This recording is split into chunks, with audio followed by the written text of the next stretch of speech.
Building Confidence, your guide to get motivated, be assertive, conquer fear, and empower your life for success. By Barry Davenport. Introduction. If we all did the things we are capable of doing, we would literally astound ourselves. Thomas Edison. You are capable of great things. You are capable of success and achievement beyond your wildest imaginings. You have enough intelligence and plenty of available resources to create a satisfying, rewarding, and happy life for yourself. Perhaps you don't feel that way right now, but assume for a moment it's true. Everything you need, you already possess. The only thing missing is the key to unlock all of that potential. Without the key, you remain incapacitated, unable to take action, speak up, make decisions, or take calculated risks. In order to access your potential, you need a healthy amount of confidence, a firm belief in yourself and your abilities, and the initiative to take action. Without confidence, regardless of how smart and talented you might be, you will remain stuck. You won't become the person you are meant to be. Fortunately, the key to confidence is available to everyone, and that includes you. Although some people are predisposed to confident personalities, anyone can learn the skills of confidence and apply them daily. You can profoundly improve your feelings of self-assurance, ambition, sociability, and initiative. The purpose of this book is to provide you the key to unlock your own self-confidence. I'll present practical, research-based information and exercises to improve your confidence, as well as challenge you to use your growing confidence to change your life. I'm offering you a blueprint to rebuild yourself, using confidence as the bricks and mortar. A house built with bricks and mortar can withstand challenges, obstacles, and setbacks. These challenges are part of life for the confident and insecure alike. When I was in my early 20s and applying for my first job out of college, I was sitting in my soon-to-be boss's office as she reviewed my resume. She excused herself for a moment, leaving my resume on her desk. I peered over to see what she had written on it, hoping to see something like, "Amazing candidate. Brilliant. This is the one." Instead, she had written 2 words, blonde. Timid. Over 30 years later, I still remember the sinking feeling I had walking out of that interview. I'd been reduced to 2 not so very positive words, certainly not the words I wanted to describe me. They sure didn't seem like hiring words. Of course I was blonde and timid. I was a brand new college graduate with a major in English literature. I had little work experience, few marketable skills, and a degree with no clear career path.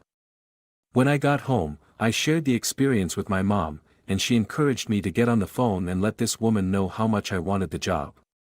"The squeaky wheel gets the grease," she reminded.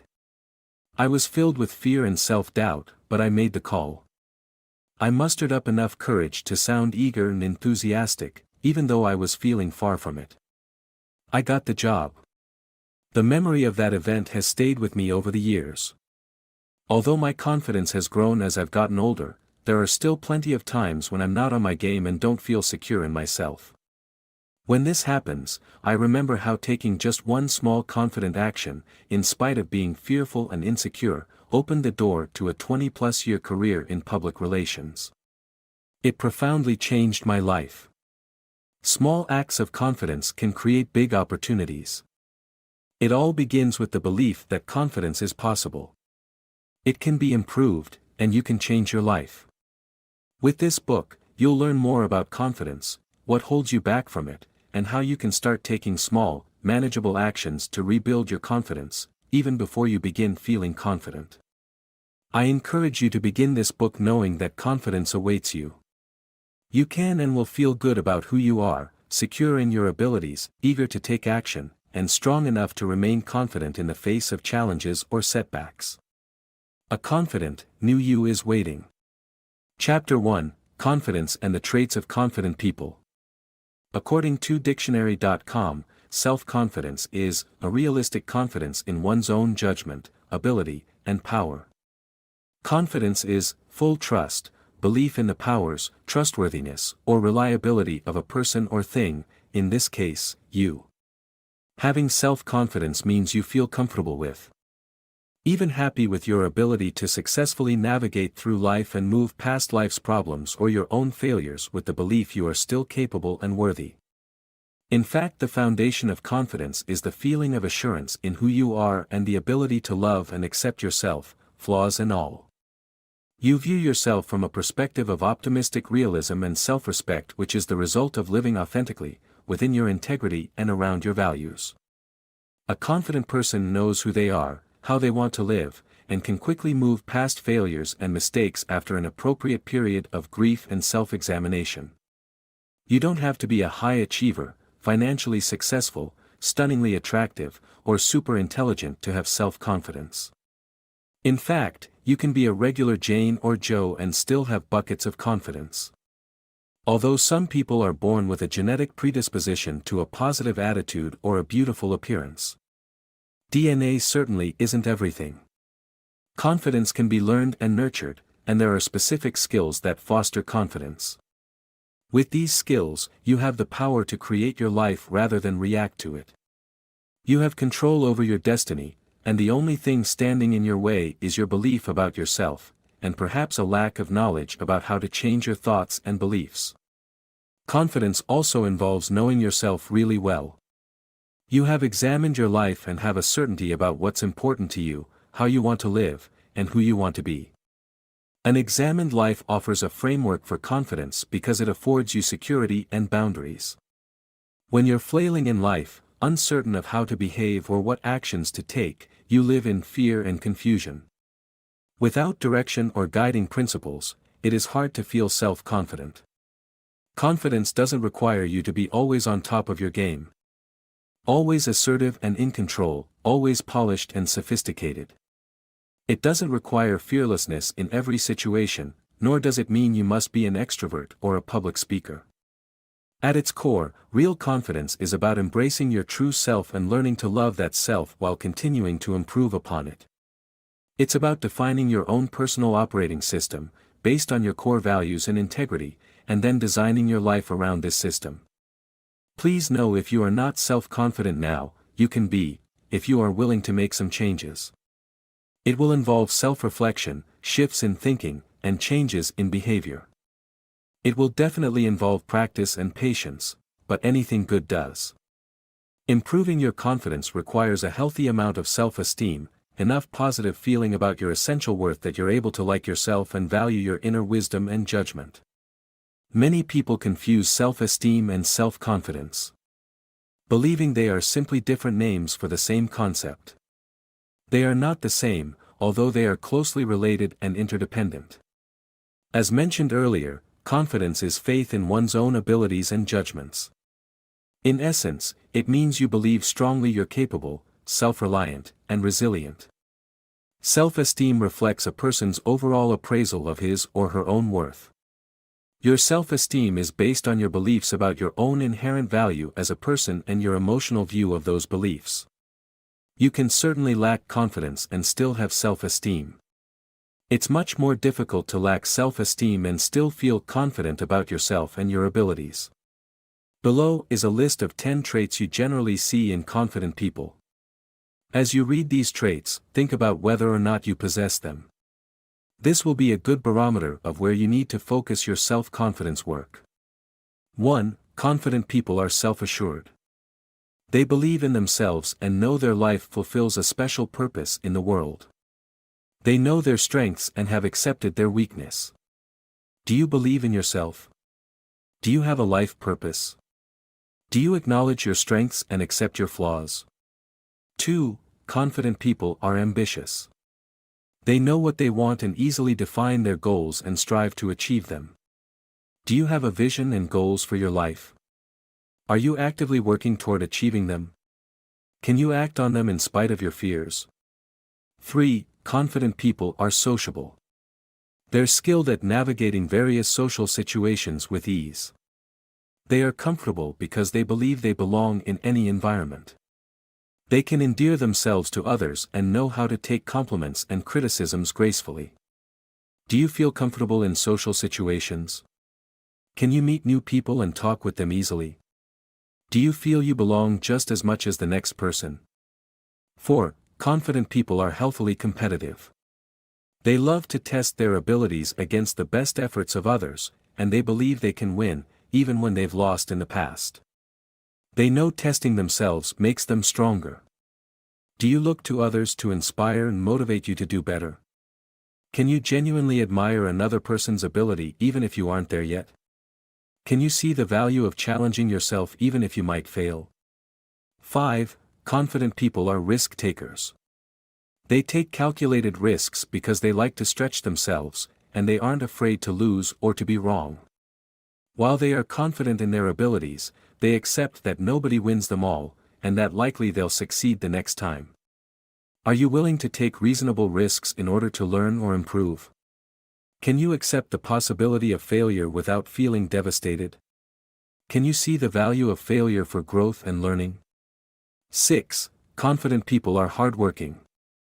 They know the best path to achieving their goals is through hard effort, no matter how exhaustive or arduous. They recognize success isn't always easy. Do you have the emotional energy to put toward working hard? Do you feel that your efforts will have a good outcome? Do you feel enthusiastic or energized by tackling a project or problem? 7. Confident people are determined. They never give up on their goals, even when it seems difficult or impossible. They know that it is better to try and fail and then try again, rather than to give up altogether. Do you believe that you may need to attempt a goal many times before you succeed? Do you allow obstacles or problems to deter you from your goal? Do you have the energy and faith in your abilities to test different avenues and options? 8. Confident people are accepting. They take others as they come, no matter their flaws or shortcomings. Confident people recognize their own shortcomings and realize that the path forward is not about keeping other people down, but through lifting them up and accepting them. Can you easily accept people as they are, even those close to you? Do you try to find the faults in others to make yourself feel better? Do you need to associate only with those who make you look better? 9. Confident people are shrewd. Often awareness and cleverness breed confidence. Confident people are often good at quickly sizing up other people and figuring out social hierarchies and complicated situations. Are you able to assess situations and people easily to see your best fit? Do you feel in touch with the emotions and needs of those around you? Can you respond easily and graciously to the needs of others? 10. Confident people are positive. They know how to assuage doubts, overcome fears, and how to find the good even in bad situations. They understand failure is a part of everyday life, and that fresh starts are always possible. Do you feel happy and positive more often than sad or upset? Do you have the mental and emotional tools to quickly overcome negative thinking? Do you regularly feel gratitude for all of the good things in your life? As you understand the traits of self-confidence, you can begin practicing some of these traits in your daily life, even when you may not feel confident at all. Through practice, you'll begin to rewire your brain so that self-confident actions feel more natural, giving power to the feelings of confidence as you begin to act as if you possessed these traits. Action steps. After reviewing the traits of confident people, where do you see yourself possessing confidence? Where are you lacking in confidence? Answer the questions under each trait, and make note of the traits you need to improve most. Sometimes improving one trait will help improve the others. Chapter 2. What does DNA have to do with it? Think about the closest members of your blood family, your parents, siblings, grandparents, and aunts and uncles. How is their self-confidence and overall outlook on life? Do they have similar personality traits to you or to each other? There's no doubt DNA plays some role in our levels of confidence.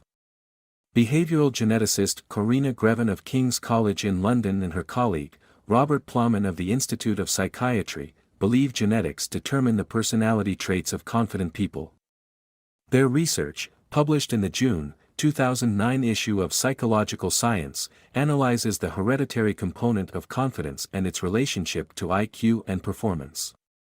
By comparing 3,700 pairs of genetically identical twins to non-identical siblings, they were able to determine the relative contributions of genes and the environment. They found that children's self-confidence is heavily influenced by heredity, at least as much as IQ is. If you've inherited low confidence or introverted personality traits, it might feel you're destined to a life of insecurity and lackluster performance. Maureen Healy, children's health expert and author of the book Growing Happy Kids, How to Foster Inner Confidence, Success and Happiness, strongly believes otherwise. In a 2011 Psychology Today article, Healy suggests, being a guide to so many parents and children on the topic of self-confidence, I can tell you that it is solely a skill to be mastered. There is no magic pill that you take, and boom, you wake up feeling confident from the inside out. But there are certain ways to think, feel and be in the world that nudge you forward and help you develop the skill, hear me, I said skill, to believe in yourself wholly and completely. She believes even if you are genetically wired with a less than sanguine personality, you can still improve your confidence when you learn some specific confidence-boosting skills. According to Healy, there are a host of behaviors and mindsets, from exercise to self-awareness, that if learned and adopted, can increase your natural sense of confidence. The field of social and emotional learning, SEL, made popular in Daniel Goleman's 1995 book Emotional Intelligence, also supports the opinion that confidence isn't just shaped by one's DNA. Goleman's research shows that emotional intelligence, EQ, is the best predictor of a child's future achievement, better than any other single factor. Says Goleman, IQ is only a minor predictor of success in life, while emotional and social skills are far better predictors of success and well-being than academic intelligence. Of course, achievement and success hinge on confidence, one of the cornerstones of emotional intelligence. By learning the skills of emotional intelligence, many of which are outlined in this book, you have an enormous advantage in your personal and professional future.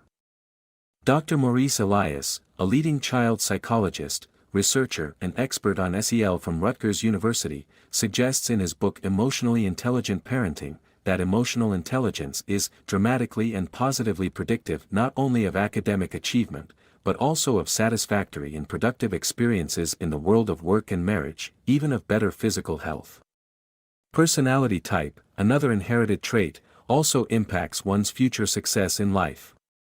Researchers have found a correlation between extroversion and both self-esteem and happiness.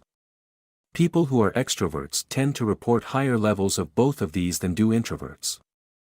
However, we must remember that extroversion is considered more socially acceptable in Western culture. Our society rewards extroverted behavior such as sociability, optimism, enthusiasm, and gregariousness. So where does that leave the introverts? If you happen to live in Central Europe, Japan, or places where Buddhism, Sufism, and other inward-focused religions are prevalent, you'll find that introversion is respected. For those of us introverts who live in Western cultures, here are some important things to remember. According to Carl Jung, introverts more easily acknowledge their psychological needs and problems, whereas extroverts tend to be oblivious to them because they focus more on the outer world. Researchers have found that introverts tend to be more successful in academic environments, which extroverts may find boring. Introverts have more blood flow in the frontal lobes of their brains and the frontal thalamus, which are areas dealing with internal processing, such as planning and problem solving. Introverts make up 20% of the general population, but they comprise 60% of the gifted population. Although an introvert may enjoy less time with large groups of people, he or she enjoys interactions with close friends. Although people with low confidence and low self-esteem might be introverts, introverts don't necessarily have low self-esteem. There are many outlets for introverts to experience confidence, through academic, intellectual, emotional, and relational pursuits and successes. Also, it's important to note that people fluctuate in their behavior all the time, and even extreme introverts and extroverts do not always act according to their type. Since personality type varies along a continuum, people can have a combination of both orientations. A person who is introverted in one situation may be extroverted in another. Learning to act against type is healthy, and it's quite possible to learn to act against type in specific situations in order to improve confidence. For example, an introvert might not be comfortable making a speech to a large crowd. But she can master public speaking in order to feel confident about doing it when necessary. Whether you're an introvert or an extrovert, it's important that you understand who you are and why you feel and behave the way you do. Understanding yourself will help you embrace your uniqueness rather than resisting it or feeling you should be someone you're not. Although it's true some people are born with a predisposition toward confidence and an optimistic outlook, those of us who didn't inherit these success genes aren't doomed to a life of self-doubt and failure. Any small improvement in confidence has the potential to affect major life change, just as one phone call did after my disastrous first job interview. In fact, those without the heredity component, who truly want to improve their confidence, may likely work harder to learn the skills of confidence than their genetically blessed counterparts. Even those with natural confidence and optimism must work to maintain it. It doesn't really matter whether nature or nurture shaped your confidence. Everyone must learn the emotional, social, and coping skills necessary to operate successfully in our complex and often challenging lives. Simply begin with who and where you are, and move forward with the skills you are learning. Action steps. Think about your close family members and their temperaments. Are they confident and extrovert? Do you have a genetic predisposition to being self-confident? Or do you follow a line of introverts who may be lacking in self-assurance? Chapter 3, Your Brain on Confidence. Here's some good news about confidence: if you alter your brain, boosting your self-confidence is a cinch. This doesn't mean you need brain surgery or mind-altering drugs. It does require you repeat small behaviors frequently enough so your brain carves out new neural pathways. There's an entire field of science that recognizes and studies the brain's remarkable ability to mutate and grow. It's a revolutionary, exciting science called neuroplasticity. Neuroplasticity means our thoughts can change the structure and function of our brains. The idea was first introduced by William James in 1890, but it was soundly rejected by scientists who uniformly believe the brain is rigidly mapped out, with certain parts of the brain controlling certain functions. If a part of the brain is dead or damaged, the function is altered or lost. It appears William James knew what he was talking about. Scientists have since proven the brain is endlessly adaptable and dynamic. It has the power to change its own structure, even for those with the severe neurological afflictions. People with problems like strokes, cerebral palsy, and mental illness can train other areas of their brains through repetitive mental and physical activities. Neuroplasticity is one of the most extraordinary discoveries of the 20th century, according to psychiatrist Norman Doidge, MD, author of The Brain That Changes Itself. Neuroscience demonstrates the brain is constantly forming new neural pathways, removing old ones, and altering the strength of existing connections. This means the brain is able to adjust and adapt physically at any age to compensate for an injury or illness and to adapt to new behaviors, situations, or changes in the environment. The brain is not fixed, but rather, it's like clay, a malleable structure that molds itself in response to information and experience. One of the most significant findings has been the discovery that our brain doesn't stop growing when our body does. It has the ability to adapt and change right up to the end of our life. Just because we have well-established ways of processing information and responding to our environment, we're still capable of developing new and more constructive ways in the future. So what does this have to do with you and your confidence?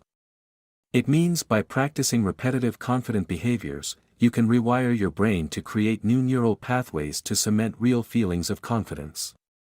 Every time you repeat a confident behavior, you're giving your brain a cue to recognize this behavior as automatic and real. Your brain will adapt to your behavior, and your feelings of confidence will follow suit. If you add positive thinking and visualization to the repetitive behaviors, you're supercharging your brain's response to change.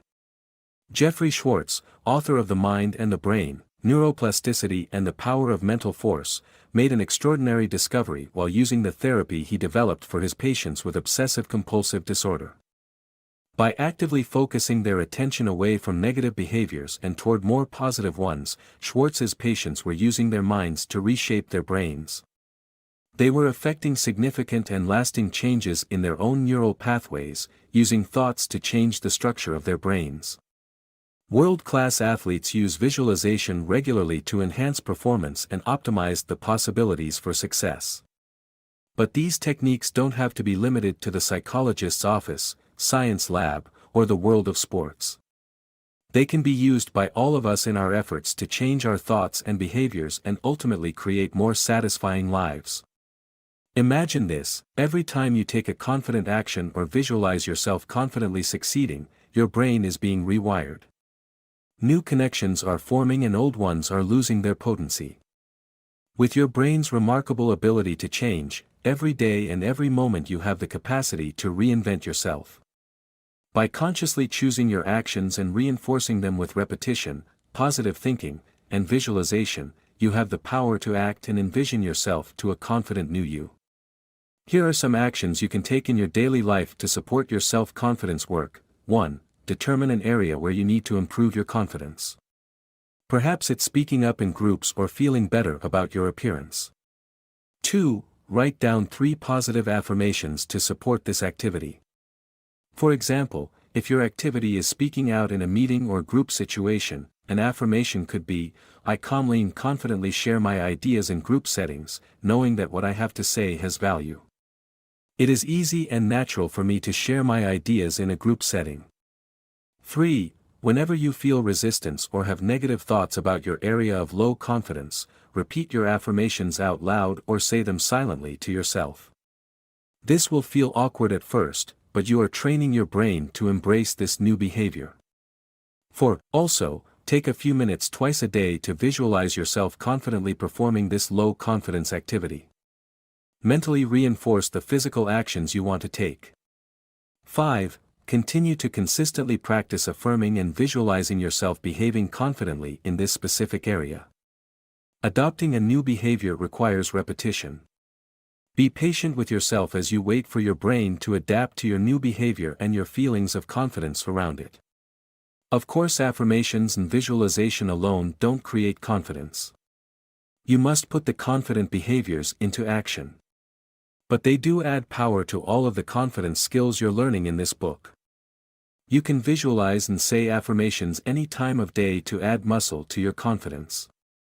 Understanding the way the brain works, how it is adaptable and dynamic, can give you faith to know with repetition, practice, and visualization, you can recreate yourself into a self-confident person. As you grow in this brain-trained level of self-confidence, you'll have more enthusiasm and motivation to do more and achieve more, which in turn will provide a higher level of self-confidence. Basically, if you think and behave like the person you want to become, even if you have to fake it at first, eventually you will become that person. Action steps. In what areas do you need to work on your confidence? Begin to boost your confidence with some brain training work. Write down the specific problems you have with your confidence in this area. Then write 3 positive affirmations reflecting new confident behaviors. Visualize yourself in detail performing confidently in this area, seeing how easy it is for you and how self-assured you feel. Several times a day, verbally or silently repeat your affirmations and practice the visualization. Chapter 4: Common Barriers to Confidence. In the first chapters of this book, you learned more about confidence, what it is and how it manifests. Now we'll explore some of the reasons we lose our confidence and how low confidence is expressed in our behaviors, emotions, thoughts, and appearance. One of the first steps in understanding the source of low confidence is by identifying your confidence barriers, the places that trip you up when it comes to feeling good about your ability to succeed in a particular situation or in general.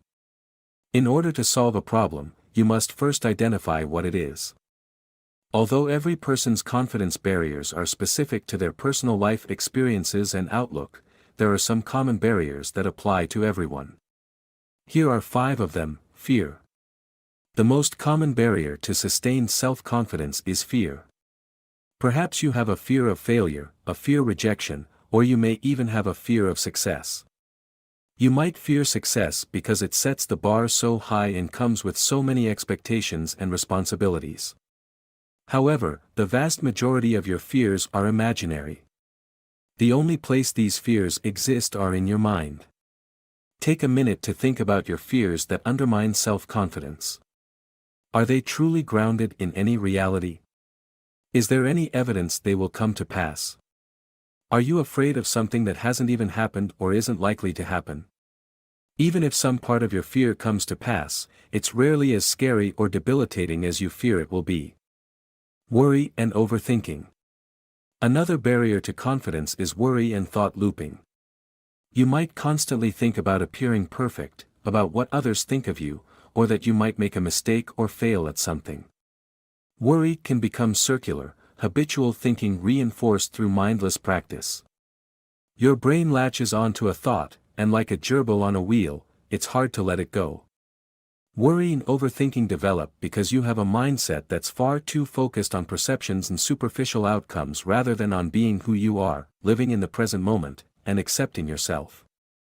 When you become engaged in action, through work or play, and when you do something to help or serve other people, you don't have time for worry. Your brain is too engaged in more important things. When you do have downtime and find yourself in the worry cycle again, just say the word "stop" out loud to interrupt the worry thoughts. Then redirect your thinking to something positive, or engage your mind in reading, writing, helping someone, or creating. Procrastination. Procrastination robs you of your confidence because it stealthily holds you down and keeps you from living to your potential. Every time you leave something undone or wait until the last minute, you will never perform as well as you could have. The outcome will never be as positive or productive.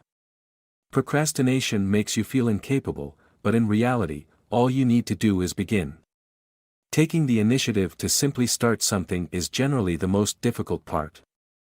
Determine your priorities, give yourself plenty of time, and plan your tasks according to your priorities. If you find yourself moving a task to the bottom of the list repeatedly, make a point to put that task at the top and do it right away. It will only continue to drain you of emotional energy if you continue to put it off. Just start, take one small action, and it will carry you the rest of the way, boosting your confidence that you can take action the next time. Indecision. The ability to make decisions, even when you aren't 100% sure, is essential for building confidence. Indecision can paralyze you and render you ineffective and insecure. You can change by giving yourself deadlines to make a decision and then sticking to it. Decisions rarely come with a guarantee, so you will always feel some risk with any decision. The challenge is getting comfortable with the discomfort of risk. Most decisions aren't permanent. You can change your decision if new information suggests amending it. But waiting to make a decision until everything is perfect will immobilize you. The perfect time will never come, so pick a reasonable time and stick to it. It's better for your confidence to make a decision, even if it's ultimately the wrong one, than to make no decision at all. I'll talk more about decision-making later in the book. Doubt. Doubt is often the sneaky culprit for all of the other 4 barriers. Your fear, worry thoughts, and indecisiveness arise from doubt in your own abilities, wisdom, and judgment. But if you don't believe in yourself, why should anyone else believe in you? If you have a history of making poor decisions or using bad judgment, then examine what you learned from these situations and how you can change them going forward. Most of the time, this isn't the case. As adults, we have plenty of experience to afford us wisdom and discernment. We simply don't trust ourselves. Who knows better what is best for you than you do? Begin to view yourself as someone with inner wisdom and self-knowledge. You have the answers inside of yourself, even if you don't trust those answers. You can turn doubt around by practicing small acts of self-trust. Pick a manageable situation where you doubt yourself or your abilities. Then proceed with your best judgment in spite of your doubts. Practice taking action even when you aren't sure. You'll be exercising your confidence muscle. These common confidence barriers impact everyone. We all experience fear, worry, procrastination, indecision, and doubt from time to time. But when these feelings overwhelm our ability to achieve success, enjoy relationships, speak up, or make an income, then they need to be addressed and dismantled. Action steps. Do you see how these confidence barriers have impacted you in the past? You may find patterns of thoughts and behaviors related to one or more of these barriers that undermine your self-confidence.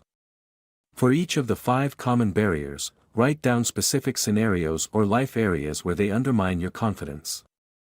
Chapter 5, Childhood Wounds, Adult Limitations. Beyond the common emotional and mental barriers to confidence, there are other more deeply entrenched reasons we lose our way and stop believing in ourselves. We've trained ourselves to believe certain things over many, many years, perhaps dating back to childhood. If we felt unsupported, unloved, harshly criticized, or abused during our young years, our feelings of confidence and self-worth can be severely damaged. Having the security of loving, emotionally healthy, and fully present parents is essential to our own emotional and psychological health. Over the years, any negative beliefs you may have about your abilities and worthiness have become so ingrained that you might not realize they're no longer true or necessary. And you probably don't comprehend how profoundly they hold you back from your potential. I'd bet 90% of the goals you wish to accomplish in life could be accomplished, if it weren't for limiting beliefs and the incredibly powerful feelings that fuel these beliefs.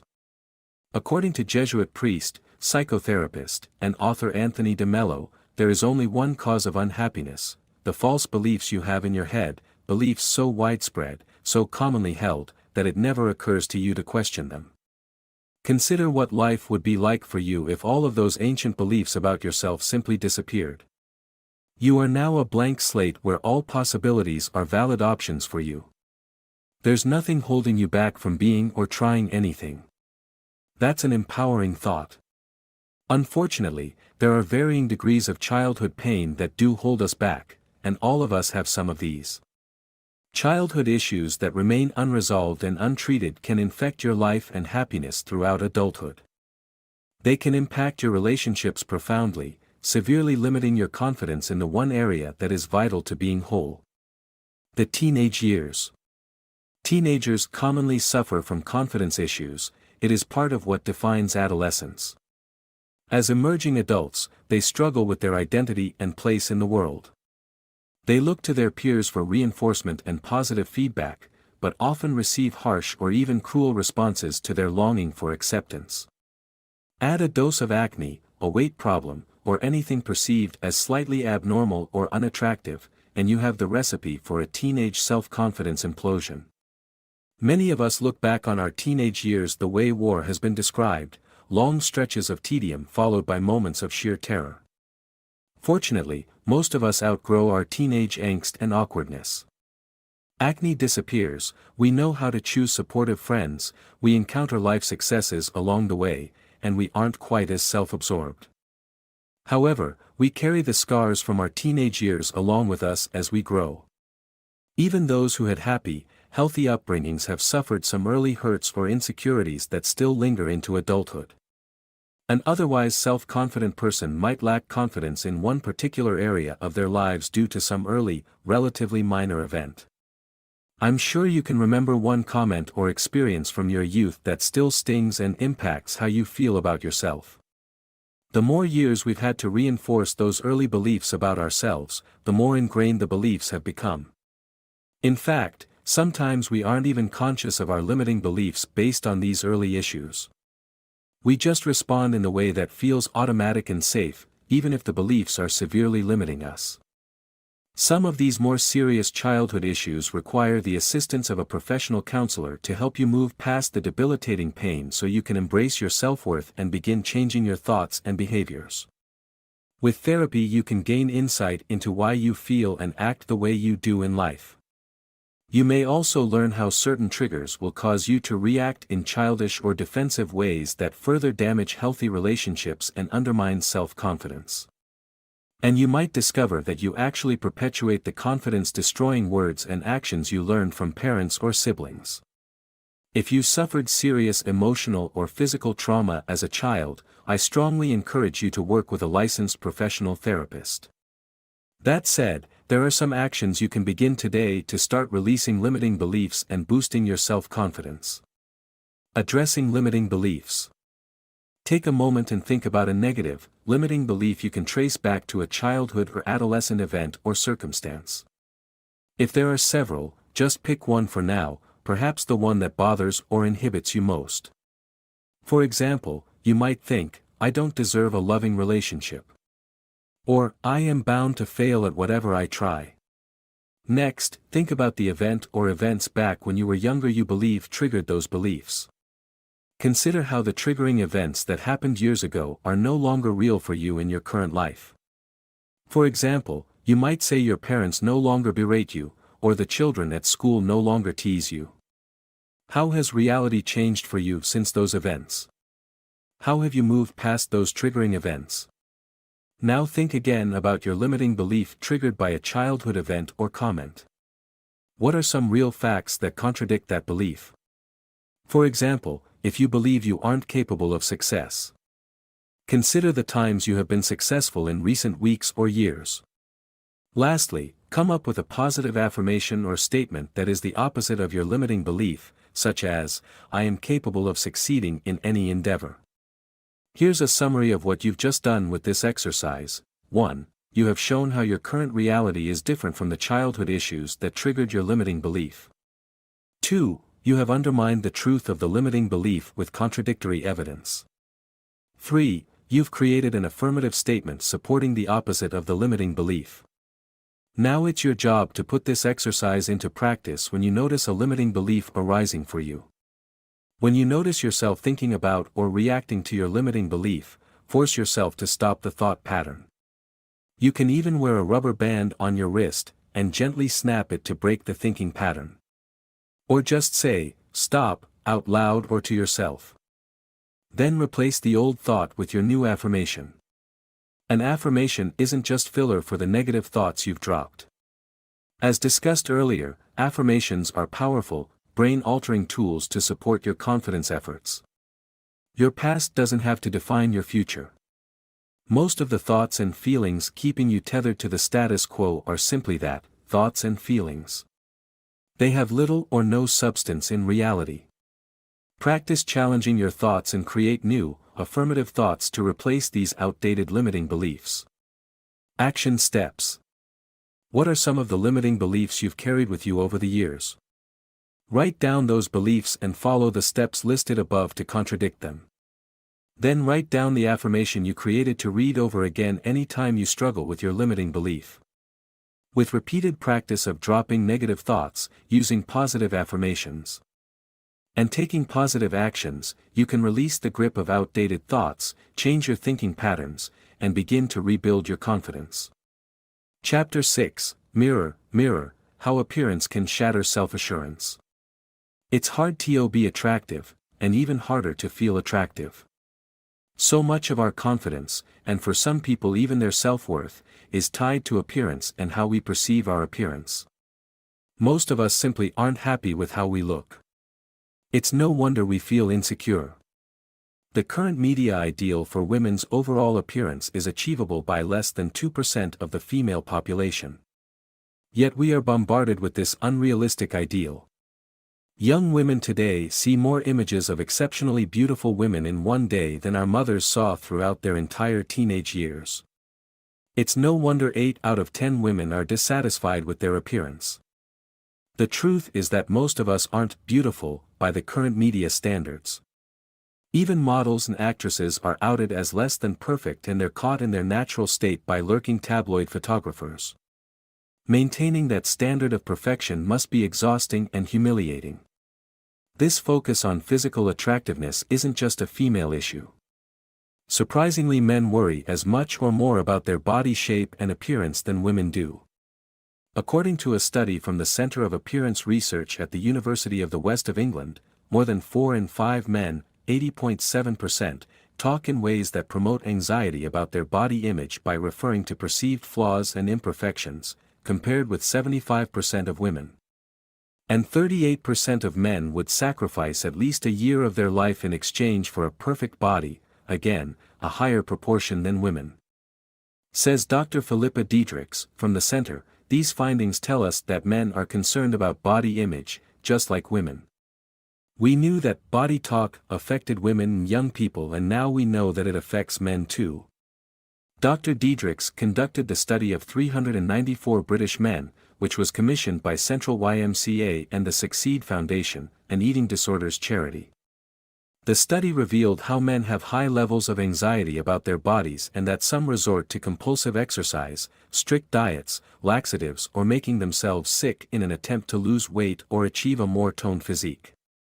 Even though we know this standard of physical perfection is unrealistic and unattainable, most of us spend far too much time, emotional energy, and money attempting to keep up. It doesn't matter whether you're young with enviable skin and a tight butt or beginning to see gray hairs and wrinkles. You likely focus more on your perceived flaws than you do on any aspect of your true attractiveness. Although attractiveness can help you get a foot in the door, it has very little to do with sustaining relationships, success on the job, and even less with developing real confidence.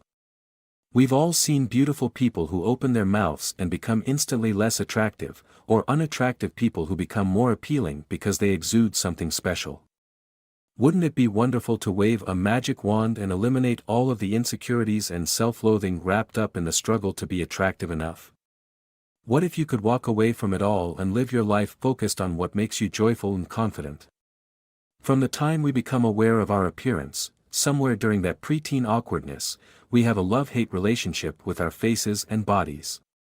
We learn societal standards of attractiveness and begin to recognize how we fall short. Think of all of the pain and unhappiness your face and body image has caused you over the years. If there's a flaw, you search it out like a heat-seeking missile and obsess about it until that's all you see.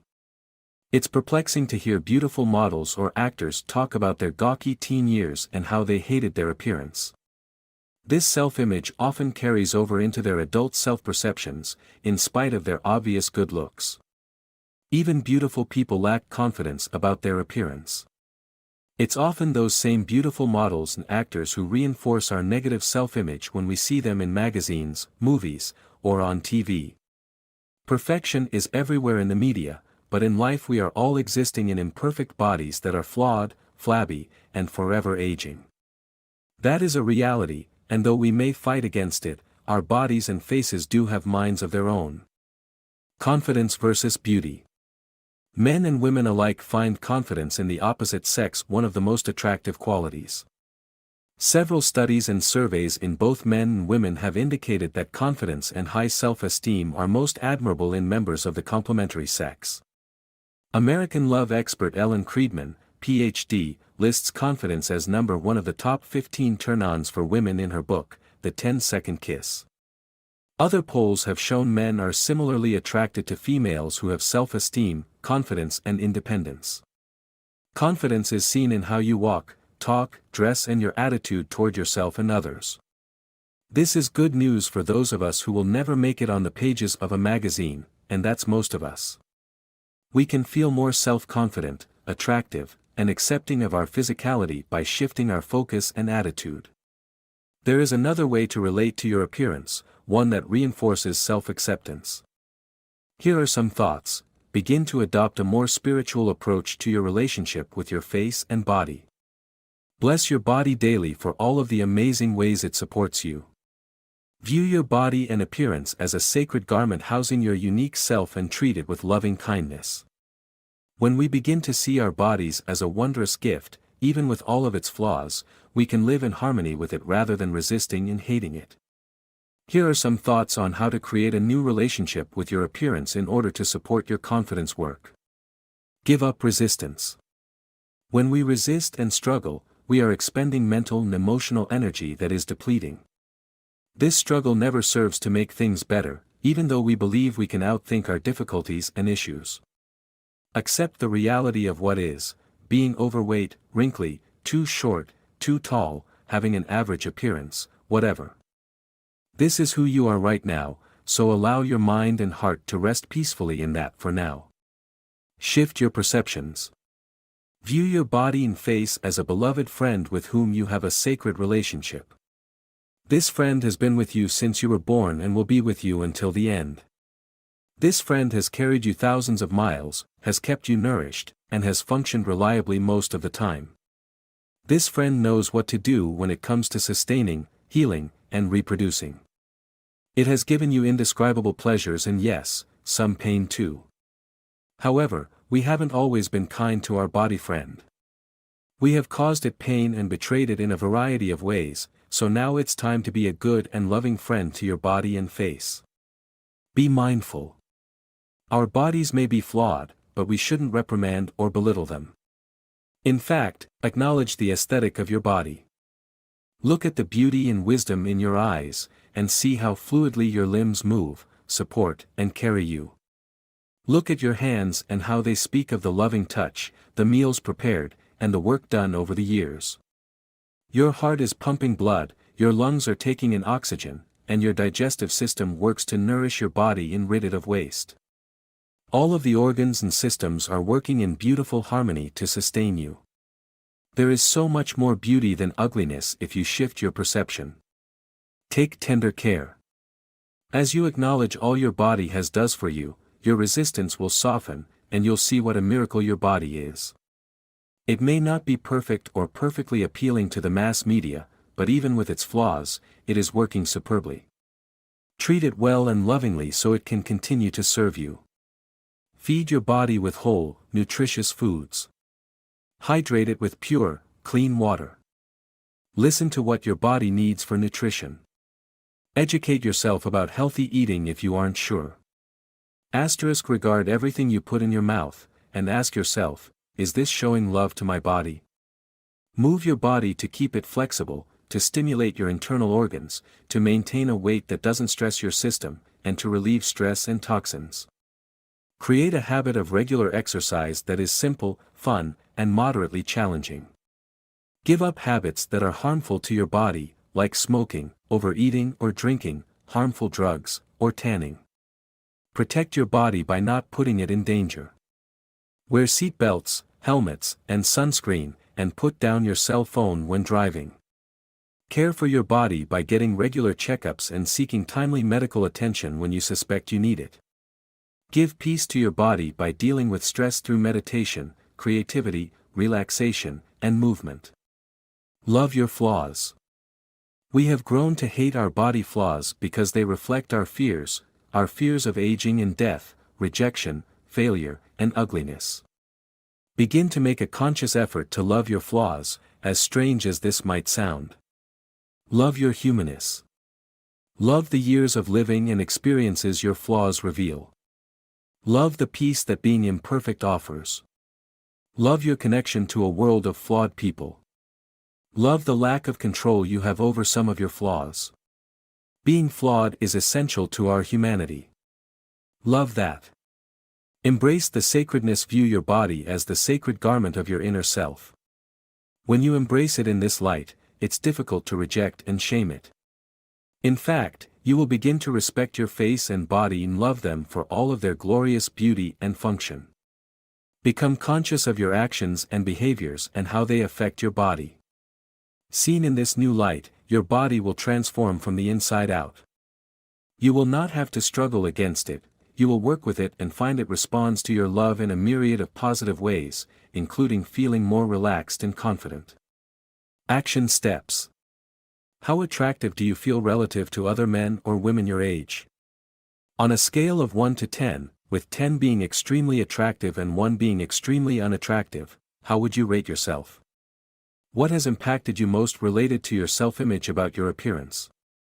I.e., your parents' comments, friends' comments, the media, etc. What are your feelings now about these sources of influence? Do they still hold impact for you? How are their messages untrue? What do you think are your best physical qualities? What parts of your inner self do you feel are most attractive or beautiful? How can you be kinder to yourself related to your appearance? What positive thoughts can you substitute for your negative thoughts about your appearance? Chapter 7, People-Pleasing and Perfectionism.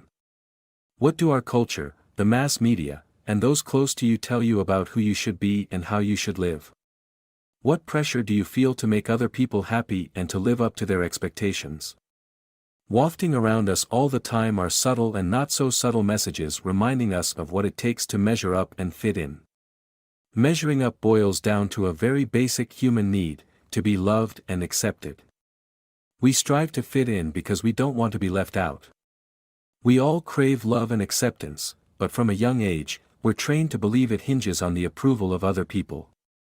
If we obey our parents and are good boys and girls, we win their hugs, kind words, and praise. If we perform well in school, we're rewarded with the teacher's accolades and the respect of fellow students. If we dress the right way and look attractive, we're rewarded with attention and romance. If we grow up, get the right job, and make a lot of money, we win the respect and envy of our peers and inclusion into best circles. None of these pursuits are wrong. In fact, many of them can provide us with some amount of confidence. But they can become wrong if we put the cart before the horse. These pursuits become debilitating if we're driven to pursue them primarily by the need for approval and acceptance. When we define ourselves and our actions by, I should, rather than, I want, or, I am, we're building a house with no foundation. We set ourselves up to be swayed by the capricious demands and desires of everyone around us.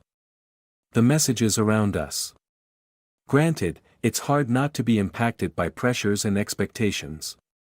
The media attempts to brainwash us, not only related to appearance, but in all areas of our lives. To be worthy and lovable, we must be young and attractive, live in a spacious and well-decorated home, drive a sexy car, have the perfect mate and kids. And make enough money to afford all of these things. In addition, there are people shouting at us about our political views, what our religious beliefs should be, what kind of food we should eat, how we should raise our children, and how we should spend our free time. Even if we could block out the extraneous noise from society telling us who we should be and what we should do, we often have family and friends offering up their expectations for us. If you were raised in a family where love hinged on towing the line, being compliant, and responding to guilt trips, you may be deeply entrenched in the quicksand of should. There are parents of adult children who still control and manipulate to get what they want, and there are many adult children who facilitate this behavior by responding to it for fear of rejection. The need for constant approval also can result from an overdeveloped fear of failure. This fear often is a response to early experiences of criticism or harsh judgment when you made a mistake as a child. Even if the critical adult is no longer in your life, the anxiety and need to please remain. To cope with this anxiety, we do everything we can to be perfect and ensure everyone is happy. According to transformational psychologist and author J. Early, Ph.D., if you're a people pleaser, you often try to be who others want you to be, to agree with them, to fit in. You may not be consciously aware that you are doing this, but there is a part of your psyche that wants to please others in order to avoid reactions that you are afraid of. Here are some of the behaviors Dr. Early suggests are common to people pleasers. I try to be who someone wants me to be. I am afraid to rock the boat. It is hard for me to know what I want. I avoid speaking my mind. I find it easier to go along with what someone wants or with their opinion. I fantasize about a strong person taking over my life and making it work. It is hard for me to express my feelings when they are different from someone I'm close to. It is difficult for me to say no. I avoid getting angry. It is hard for me to take initiative. I try to be nice rather than expressing how I really feel. I want everyone to get along. Author and coach Steve Chandler reminds in his book Time Warrior, if I've trained myself throughout my life to place my highest survival value on being non-threatening, accommodating, not making waves, not standing out, being like everyone else, then that becomes the belief system I take into adulthood. How could it not be? He suggests that sadly, most people stay stuck in a version of childhood forever. So how do we become self-confident grown-ups? How do we change our belief system and step out of the cycle of perfectionism, expectations and shoulds? The way forward. The very first step is getting to know yourself again, or maybe for the first time. Start by looking at every single area of your life and asking, is this really me? Is this who I am, what I want to be doing, how I want to live? If you have spent years morphing into a person defined by others, then the real you may be hidden and unknown. It's your job to find and define that person, if you're going to find true and sustainable self-confidence.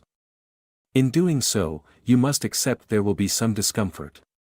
Reclaiming your true self might mean you offend some people, make someone angry or frustrated, or go against expectations. This is extremely disconcerting for a people-pleaser who lacks confidence and is addicted to approval. With practice, however, you'll learn to tolerate disapproval or anger as you create your own personal boundaries. In fact, as you develop in confidence, you'll become more and more immune to the bad behavior of those who previously sought to control or manipulate you. You'll relax and feel less driven to be perfect and perfectly accommodating. As Dr. Early encourages, experiment with asserting your autonomy. Work on knowing what you think, feel, and want, even when it is different from other people. He suggests you practice the following behaviors. Set limits when you need to. Express your desires or opinions. Stand your ground when others disagree or push their perspective. Recognize that other people may not always like what you say or do, and take the risk to do it anyway. As you practice being autonomous, your inner people-pleaser may fear you are being unpleasant or unnecessarily aggressive because you aren't accustomed to standing your ground. Reassure the people-pleaser that you're simply taking care of yourself, and it's essential and healthy to do so. Making decisions, choices, and actions based on winning love and approval is a throwback to childish needs and insecurities, when mom and dad held all the cards and power.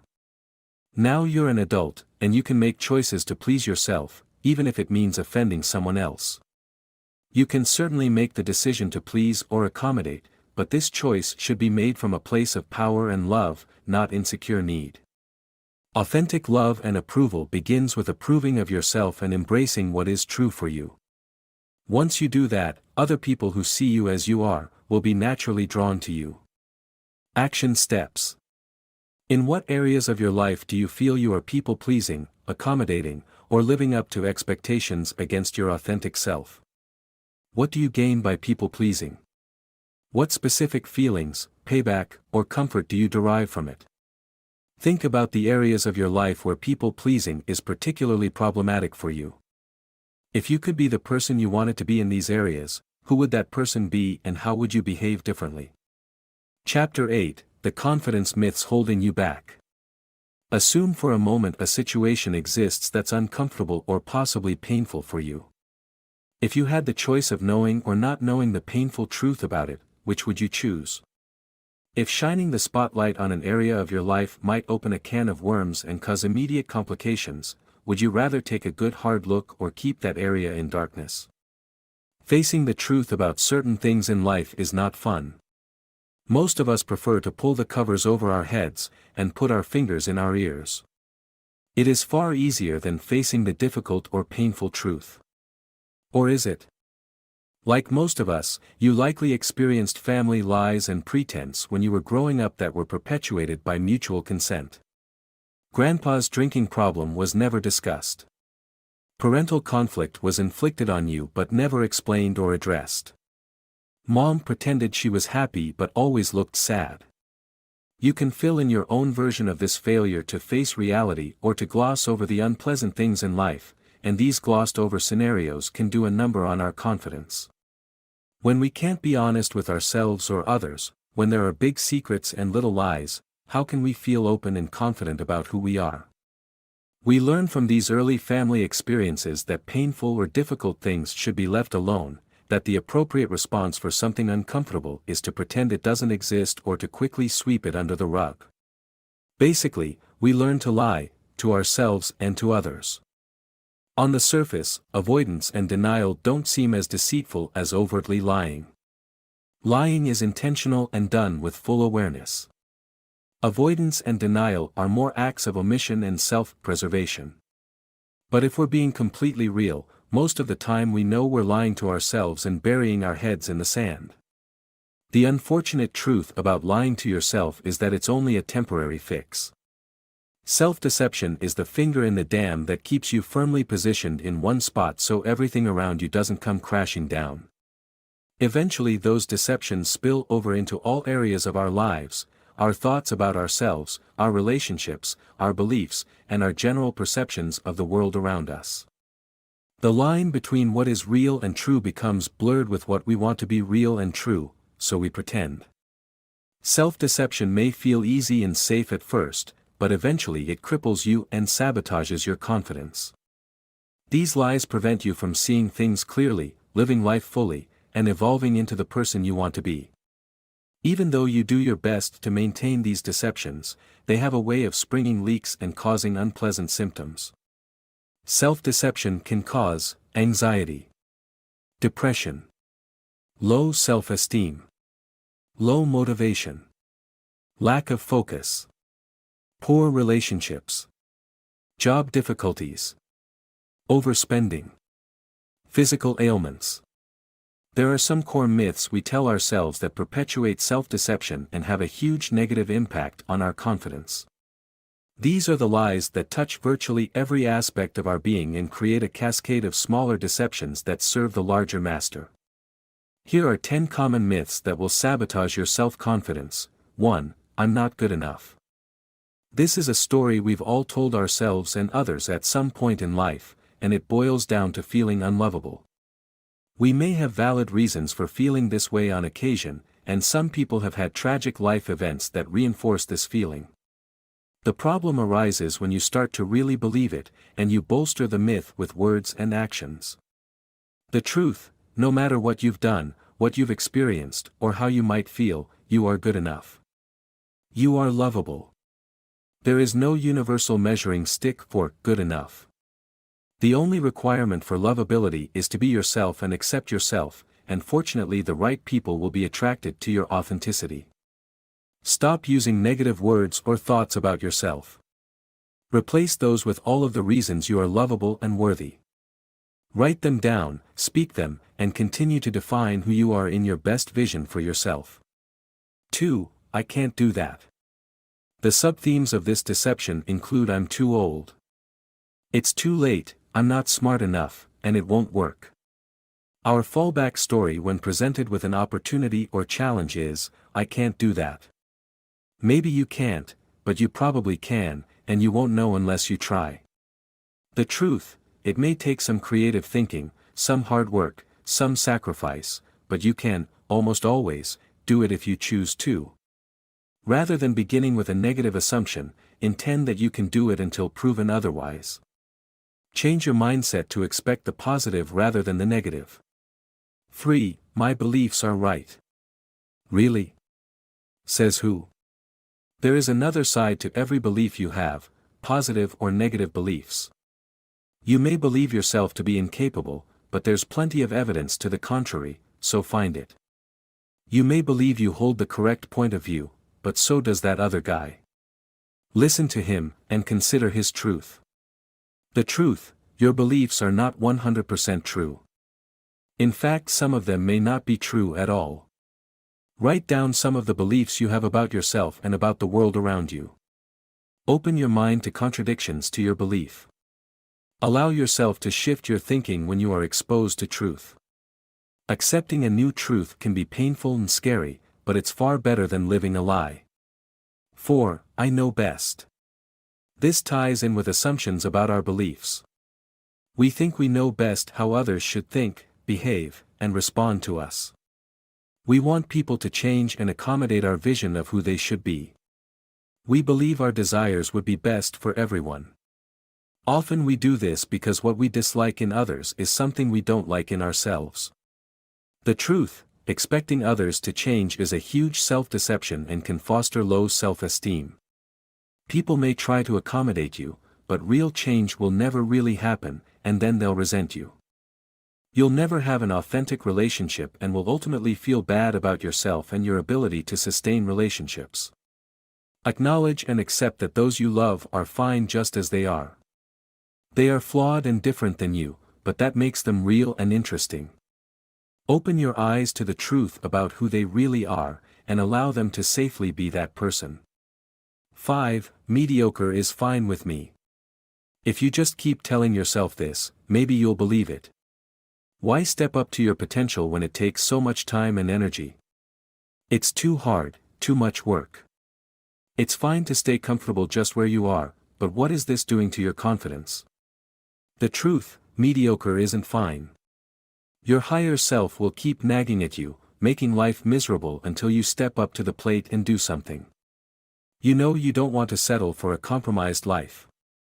What part of your life are you allowing to remain mediocre? What does your higher self want you to do instead? What are you willing to do today to get the ball rolling on this? 6. I don't have time. I would do that thing if I only had time. I would try that new habit, follow my passion, work on my relationship, spend time with my children, if I only had time. The truth, time is yours to manipulate as you wish. There isn't an endless supply of it, but there's plenty to create a life around what is most important to you. It's all about prioritizing choices. Procrastination and avoidance drag you down and undermine your feelings of productivity and control. What are your top 5 priorities in life? Where are you wasting time on meaningless things? Remove the non-essentials and manipulate time around the priorities. 7. I can live with that. A cluttered house. A rude friend. A spouse who belittles you. Children who talk back. People who interrupt your time. Tedious tasks that find their way to the forefront. You can live with these, right? They aren't such a big deal. The truth, people and things you are merely tolerating are slowly sucking your energy and joy. When you roll over and allow people to walk all over you, you lose self-respect. You lose dignity. And you lose confidence in your standards. What are you putting up with that is draining you? What people are crossing your boundaries? What are you willing to do about it?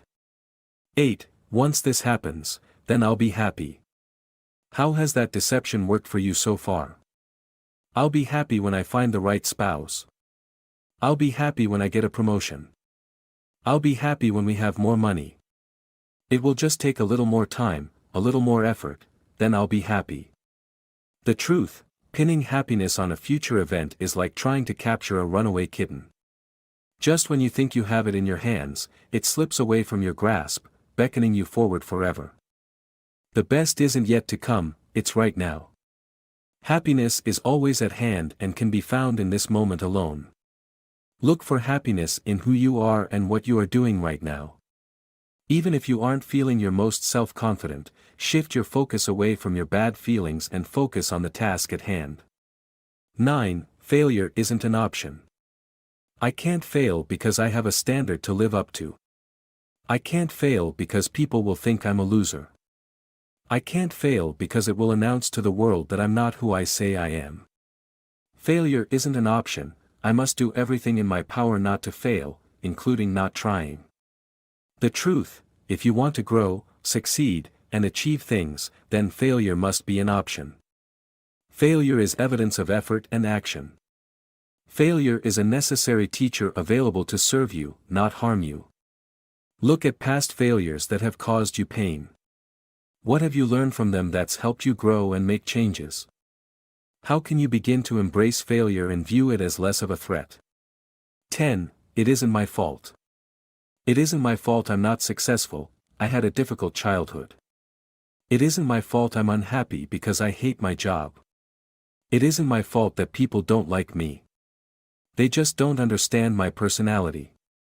The truth, as adults, we're fully responsible for our actions, circumstances, and relationships. If we had past hurts or tragedy, it is our responsibility to ourselves and our loved ones to seek help. If we're unhappy, it's our responsibility to find the cause of our unhappiness and do something about it. Where do you have a belief that it is not your fault? How can you take full ownership and responsibility for this situation, and what can you do about it? Facing the truth about these personal lies can be painful, but it's like pulling off a band-aid. The sting will subside, the wound will heal, and you will have the freedom to experience a fuller life empowered by reality. Acknowledging the truth will lift a weight off of you, releasing you from the crippling restraints of self-deception and allowing you to move forward with confidence. Action steps: review the 10 myths that hamper your confidence. Which of these myths apply to you and your beliefs about yourself? What actions do you need to take to bust these myths in order to free yourself for confidence? Write down some specific actions you're willing to take in the next few weeks to embrace the truth in these situations. Chapter 9: Social Shyness and Fear of Speaking. Low confidence often is the result of some form of social shyness. Shyness, according to Psychology Today's definition, is the awkwardness or apprehension some people feel when approaching or being approached by other people. Unlike introverts who feel energized by time alone, shy people often desperately want to connect with others, but don't know how or can't tolerate the anxiety that comes with social interaction. Do you recognize yourself as socially shy? If so, you aren't alone. Nearly half of all Americans claim to be shy, and it appears a shyness epidemic is on the rise. Technology is contributing to this surge in shyness, as more and more people can hide behind their computers and avoid face-to-face interactions. Even moderately shy people now have an excuse to avoid social interactions and new situations. All they need for company and companionship is at the push of a button. The diminishing opportunities for face-to-face communication in personal and professional life put shy people at an increasing disadvantage, as they don't get to practice social skills within the comfort of daily routines. Even before the popularity of online socializing and cyber connections, shyness was a surprisingly common issue among many Americans, and even more common in other cultures like Japan and Taiwan. In 1975, Stanford University psychologist Philip Zimbardo, Ph.D., wrote an article for Psychology Today entitled "The Social Disease Called Shyness." The article underscored the pervasiveness of shyness, with 40% of the 800 people questioned stating they were shy. What's even more surprising is that many of self-described shy people don't appear shy at all to others. Recent studies on shyness suggest most shyness is hidden from others. In fact, only a small percentage of shy people, about 15 to 20%, appear to be obviously ill at ease, but all suffer internally. Says Dr. Bernardo Carducci, director of the Indiana University Southeast Shyness Research Institute, their mild-mannered exterior conceals roiling turmoil inside. The shy disclosed that they are excessively self-conscious, constantly sizing themselves up negatively, and overwhelmingly preoccupied with what others think of them. While everyone else is meeting and greeting, they are developing plans to manage their public impression. The majority of shy people spend agonizing amounts of time and energy trying to hide their shyness. While they may seem comfortable and confident in social settings, they're often engaging in a negative and self-defeating inner dialogue, feeling awkward, insecure, and questioning how they're being viewed or judged by others.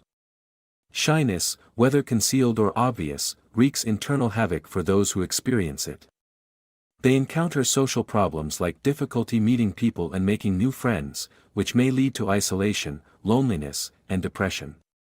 Their reserve in conversation may lead others to believe they're snobbish or disinterested when really they're just plain nervous.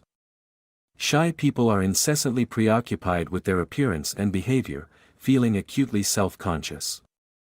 They're caught between the fear of being invisible and insignificant to others, and the fear of being visible but feeling worthless. There are a wide variety of causes of social shyness in adults. These include one's culture. Westerners tend to be less shy in general than many Eastern cultures, as well as parenting styles and bonding, temperament, heredity, and life experiences. Regardless of the cause, however, most issues with shyness can be managed and overcome. A good place to start is with self-awareness and understanding how you are shy. Think about the situations that make you feel shy, such as meeting new people, being in social gatherings, or talking to a potential romantic partner. How does your shyness manifest? Internally through self-consciousness and anxiety, or in your behavior such as your posture, loss of words, or withdrawal from others? If you experience internal and physical symptoms of anxiety as part of your shyness, relaxation techniques such as conscious breathing can help bring the symptoms under control. You must be mostly free of anxiety symptoms in order to begin new, more confident behaviors. Simply understanding yourself and the way shyness affects your confidence can help you begin to address the problem. In social situations, there are several techniques you can try to help overcome shyness and rebuild your confidence. 1. Start with small and non-threatening situations. These might include malls, museums, or events where you can interact with a lot of people for a brief period of time. You can begin practicing social engagement by smiling and saying hello to as many people as you can. Ask someone for the time, or offer a compliment or assistance to someone. Find simple ways to practice talking with people. Manageable exposure to intimidating situations will slowly help you overcome your fears. 2. Practice conversational skills. Have several topics ready to talk about with people you meet, perhaps a current news event or a comment about the surroundings. Ask open-ended questions and follow up with comments about the person's answers. You can even practice some of these topics by yourself before you're in the situation. 3. Remember, most people aren't really that focused on you. People are far more interested in their own appearance and conversation.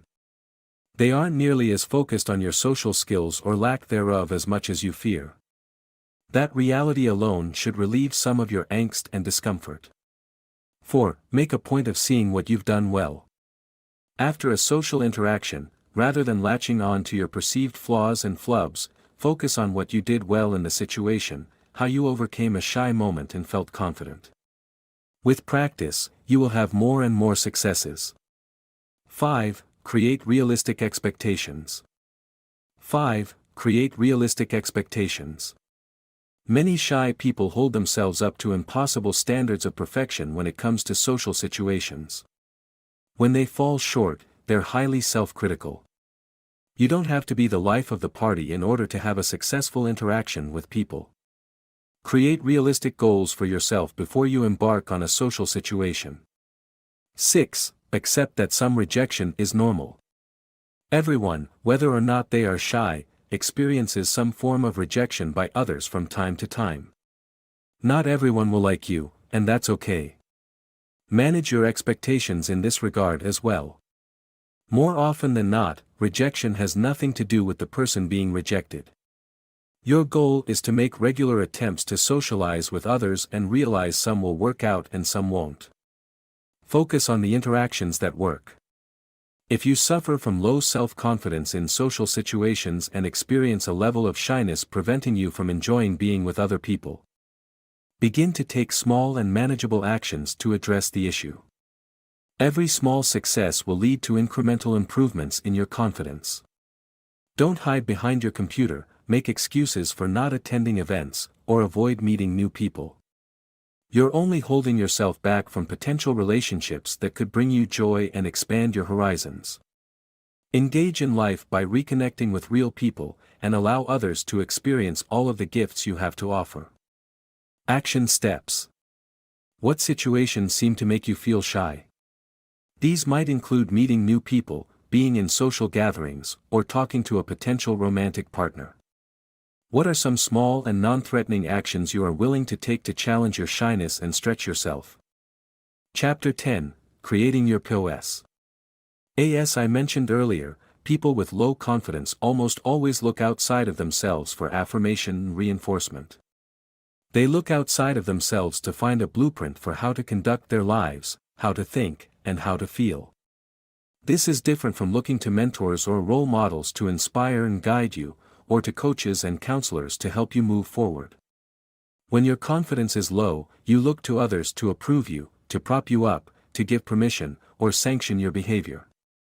When you do this too often, it begins to impact your self-esteem as well. By seeking this reinforcement, we revert back to the behaviors of childhood when our parents had to help us define and approve our choices and behaviors. As adults, this need for outside approval is no longer necessary. In fact, it's counterproductive, making us dependent on others for our well-being and happiness while relinquishing our personal power. Though we certainly don't want to give away our power, often we simply don't know how to claim it. We live unconsciously, on autopilot, not aware we have the power to create our lives proactively. We react to whatever happens to come our way, and haven't taken the time to define who we are and what we want from life. Some might believe they don't even have the choice to define this for themselves, feeling obligated to live a life defined by other people. Creating your own POS, personal operating system. Deep inside every person is the profound longing to live authentically, to live the life we define for ourselves. We may not consciously understand that longing, but if this need is not met, our pain and longing come out in unhealthy ways, through depression, anger, anxiety, passive-aggressive behaviors, and physical illness. In previous chapters, we've explored how you may be deceiving yourself and accepting lies that hold you back. We've looked at the roles you've assumed that may not be part of your authentic self. But now let's dig deeper to think about how you can proactively define your own POS, your personal operating system for your life. Your POS is your worldview, your life orientation, how you consciously define your world and choose to operate within it. When we lack confidence, our prevailing operating system is a problem-focused, anxiety-based, and reactive way of being. Living in an often hostile and pain-oriented world, human beings hone the fight, flight, or freeze reaction to life experience. We are in a state of responding and reacting rather than creating. When you design your POS, you are empowering yourself for a new and more dynamic life orientation that isn't fear-based. You develop a set of authentic choices and actions for meeting life experience more effectively, creatively, and with much greater fulfillment and purpose. So let's talk about how you can begin to create your own personal operating system. A POS is not something that can be achieved overnight, as it involves redesigning all areas of your life. But simply the knowledge that you can create your own personal operating system is hugely empowering and opens your eyes to how you are living unconsciously or allowing others to define your life for you. Right now, in this very moment, start to think about how you might change everything in your life if you had a chance for a do-over. Not that you will change everything. There are plenty of things working well in your life. But shift your mental orientation to the awareness that you have the power to recreate and begin again with many of your choices, beliefs, actions, and relationships. Creating your personal operating system requires you examine every area of your life to determine whether or not it's in alignment with your desires, beliefs, and preferences. You won't be able to change everything, at least not right away, but you can change enough to boost your self-confidence tremendously. With every step and every act of self-creation, you are moving closer to the real you and building a foundation of confidence that will grow over time. A great place to begin creating your POS is by defining your core values. Once you assess your values and define the most important values for your life and your career, you can use those values as the ballast for every decision involved in creating your POS. Your values are your guiding life principles and will provide the self-awareness to know how to behave and make decisions in all facets of your life, and this is incredibly empowering. As you shift toward your own POS, these values will keep you on track and motivate you when you have difficult choices or changes to make. Living a life defined by your personal values and within your own personal operating systems means you are living consciously. You are living purposefully.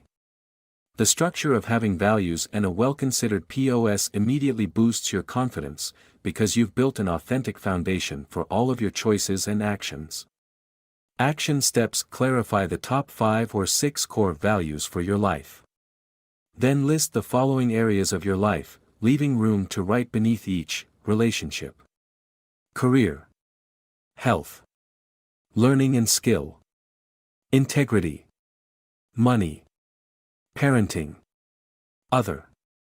Under each area, write down how you are operating outside of your values in this area or simply not living consciously and proactively. Then write the changes you'd like to make, the new operating system in each of these areas. Be sure your new operating system supports your values. Chapter 11: Your Body Speaks Volumes. Defining how you want to live through your personal operating system is a great foundation for boosting confidence. But let's go back to our bodies and brains for a moment. Let's look at how you might be perpetuating low confidence, even with a solid POS, by using the wrong body language. The next time you're in a conversation with someone or at a meeting, pay attention to your body language. What does it say to others about your confidence and abilities? What is it reinforcing inside of you? Our body language is a form of communication that speaks volumes about who we are and how we feel. You've likely encountered people whose mere presence sends a loud and clear message that they're on top of their game, full of confidence and poise. On the other hand, you've seen people who walk into a room and fade into the background. Everything about them screams shy or uncomfortable. Social psychologist Amy Cuddy, in her popular TED presentation on body language, points out the powerful impact this nonverbal language has on the perceptions of those around us, right from the moment we meet them. She reminds, so social scientists have spent a lot of time looking at the effects of our body language, or other people's body language, on judgments. And we make sweeping judgments and inferences from body language. And those judgments can predict really meaningful life outcomes like who we hire or promote, who we ask out on a date. Something as simple as how you hold your arms, where your eyes go, or the tilt of your head can make the difference in success or failure, a yes or a no, a dream fulfilled or never realized. Our body language sends immediate and powerful signals to others before they have a chance to say hello. Alexander Todorov, a psychologist and professor at Princeton, has shown just how powerful body language can be in the world of politics. Through his research, he's proven that quick facial judgments can accurately predict real-world election returns. Todorov's lab tests showed how a brief appraisal of two candidates' faces and their relative competence was enough to predict the winner in about 70% of U.S. Senate and state gubernatorial races in the 2006 elections. It only took about a tenth of a second. We never told our test subjects they were looking at candidates for political office, we only asked them to make a gut reaction response as to which unfamiliar face appeared more competent, said Todorov. The findings suggest that fast, unreflective judgments based on a candidate's face can affect voting decisions. But what does our own body language do to us? If body language has such a profound and instantaneous impact on those who encounter us, imagine the cumulative effect of the messages we send ourselves. If your head is bowed, your eyes averted, your arms crossed defensively, your shoulders slumped, and your feet are shuffling, consider what you're reinforcing in your neural pathways. I am small, insignificant, shy, unworthy, unimportant. That is what your brain is hearing. So what is the body language of confidence? It's expansive. It puffs up. It takes up space. It's literally larger than life. It's about stretching and expanding your body to take up as much space as possible. And most importantly, it can be reverse engineered. You don't have to feel confident to practice confident body language. In fact, practicing confident body language actually improves your feelings of confidence. Again, it's all about the messages you're sending to your brain. If you slump, avoid eye contact, and draw in, you are training your brain to embrace low confidence. However, if you practice confident body language, your feelings will eventually catch up. In her research on body language, Amy Cuddy found that people who practice high-power poses just for 2 minutes had a 20% increase in the dominance hormone testosterone and a 25% decrease in cortisol, the stress hormone. Those who display low-power poses had a 10% decrease in testosterone and a 15% increase in cortisol.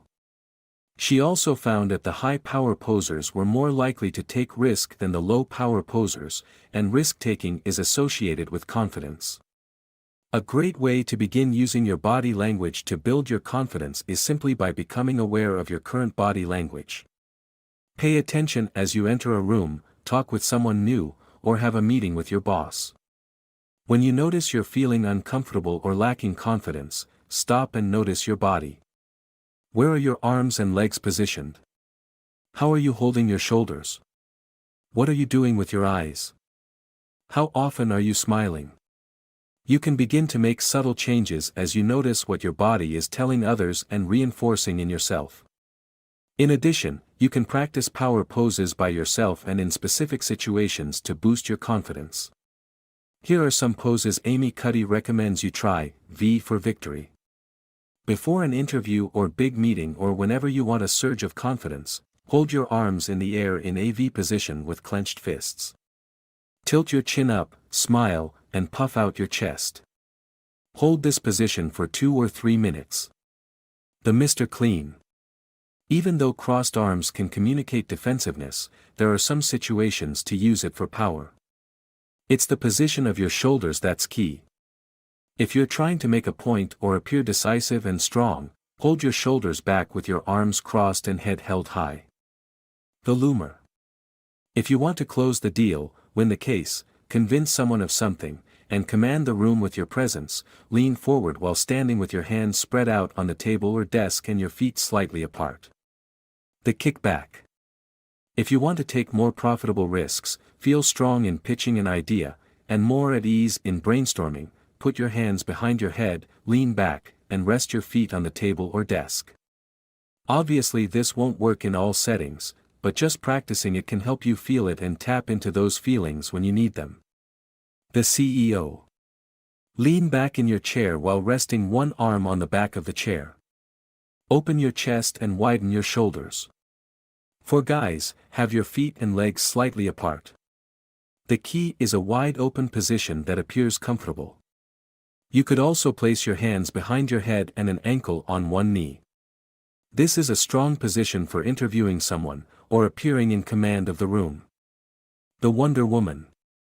This is the classic hero figure pose with hands on hips, chest out, and feet planted hip width apart. It communicates confidence, strength, and poise. Try this power pose with your boss or anyone in authority to gain more respect and impact. The smile. Studies have shown just smiling alone is enough to boost your feelings of confidence and happiness. You don't need to feel happy or confident to practice smiling. Just smile in the mirror or when you're alone, and you're sending signals to your brain to trigger confident feelings. The sleeper. You can even practice power posing while you sleep. Amy Cuddy suggests lying on your back with your arms and legs outstretched, rather than curled up in the fetal position.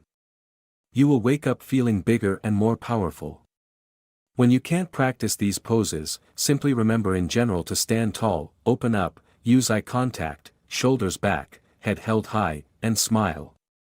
Remember to avoid looking down. Slumping your shoulders, drawing in, crossing your arms and legs, and remaining expressionless.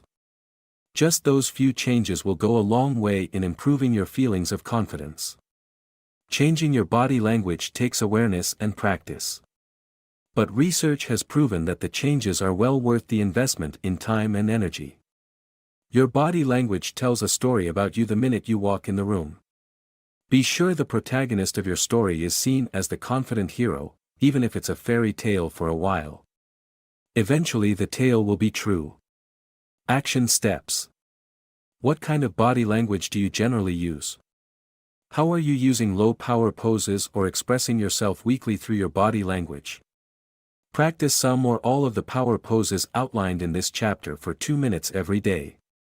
Look at yourself in the mirror as you practice, even if it feels silly. Then choose a pose you feel you can try in a real-world setting at work or in another environment, a party or family gathering. Pay attention to how you feel as you are posing and the reactions of those around you. Chapter 12, The Dynamic Duo of Judgment and Intuition. There was a popular news story in 2007 about a cat that lived in a nursing home and consistently jumped on a patient's bed within a couple of hours of the person's death. Dogs often alert their owners before a health crisis occurs, like a heart attack or stroke. After the 2004 Indian Ocean tsunami, people reported seeing animals fleeing to higher ground minutes before the tsunami arrived. It appears animals have some kind of heightened intuitive sense to subtle changes in the environment and to the people around them. They are tuned into changes in smell and vibratory shifts. It's clear that some animals can sense human emotion and respond to it. So do people have this same intuitive sense?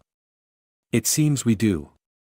Scientific studies reveal that an area of the human brain called the anterior cingulate cortex actually raises the alarm about danger without ever penetrating the conscious mind.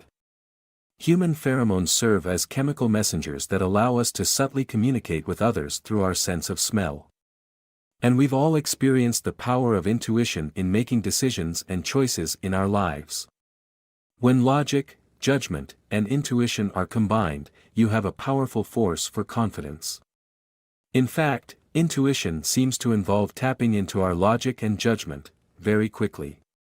Research published in the British Journal of Psychology suggests that intuitive experiences are based on the instantaneous evaluation of internal and external cues.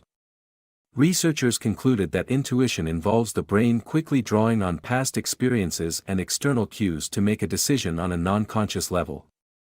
But it occurs so fast we're not aware the intuition actually stemmed from a burst of logical thinking. This quote on psychodynamics, the study of cognitive, subconscious and primal neurological responses to sensory input and experiences, resonates with me as an explanation for our intuition. We tend to experience the higher levels of our intuition when dozens of conscious insights, subconscious memories and senses converge to bring forward a conclusive insight that would normally be beyond the scope of conscious calculation or cognitive explanation. All we have learned, observed, and sensed comes together in a nanosecond the moment we need the information. Everything that makes us who we are can serve us on a very sophisticated and complex level that appears almost extrasensory. In the long run, I don't know if the why of our intuition is really so important. Whether these abilities can be explained by science or not, there's plenty of evidence they exist for all of us to some degree. If you agree with this premise, then I suggest what matters most is how we use these abilities to positively impact our self-confidence. Unlike animals, most humans have an underdeveloped intuition because we don't pay much attention to it. We are so distracted by everything around us that we miss the subtleties of our subconscious or ignore the messages wafting around with our pheromones. We have been trained by a modern, technological society to look outward for answers rather than paying attention to the more refined sources of information inside ourselves. Our intuition has atrophied as a result. If we did pay attention to these sources on a regular basis, I think our lives would be strikingly different. Our world would be different. Our choices and decisions would be more thoroughly informed and grounded. We would sense and understand possible outcomes and deeper meanings. Our relationships and interactions with others would shift as we are more aware of the nuances of moods and demeanor. And we would feel more confident about our rational choices, especially when they are reinforced by intuitive urgings. If we combined intuition with logic and with our other 5 senses, we could harness the full power of our natural abilities in so many aspects of our lives. Looking back at the 2004 tsunami, it wasn't just animals that fled before the big wave struck. The native tribes of Sri Lanka also fled to higher ground before the tsunami. Having had nearly 60,000 years of contact with the natural environment, these indigenous people emulated the animals, and they nearly all survived. These are people who do not depend on technology and must rely on their instincts and subtle cues from the environment for their very survival. When you trust and act on your intuition, you increase your confidence because you are building trust in yourself and your abilities. The combination of logic, judgment, and intuition is a powerful force for making successful decisions and choices. It affords a profound sense of security that no relationship, job, or amount of money will ever give you. There are many ways to tune into your intuition and apply its guidance and wisdom in your life. Here are a few. Take time to pay attention. If you don't slow down, you won't be able to focus on your intuition and the subtle messages sent to you by others. Don't cram your life with so much input that you are too busy to stop and acknowledge what your intuition is telling you. Don't ignore the vibes you receive. Have you ever met someone and felt immediately uncomfortable? Have you sensed that someone was staring at you? Have you had a sense of danger before anything bad has happened? Even if you feel foolish or gullible, don't ignore these signals. Take appropriate action, especially if you sense danger. You are receiving messages from your subconscious or being alerted by some very subtle physical changes or sensations. Go within and ask a question. If you are seeking a solution to a problem, trying to make a decision, or if you need a creative idea, go to a quiet place where you cannot be interrupted. Breathe deeply for several minutes and calm your thoughts. Then ask a question of your subconscious mind. Sit quietly and wait for 10 or 15 minutes. If you don't get an answer immediately, keep asking the question, before you go to bed, when you wake up, while you are in the car. The power and patterns of all of your senses, insights, logic, and memories will converge to provide guidance for you. Write down your dreams and interpret them. Your dreams are powerful subconscious dramas playing out while you sleep. They offer insight into your daily problems and life events through archetypal imagery and symbols. Do some research and reading on dream interpretation so that you can reap the full benefit of all of the messages and psychic support your dreams provide. Keep a dream journal and write down your dreams as soon as you remember them. Keep a journal for stream of consciousness ideas.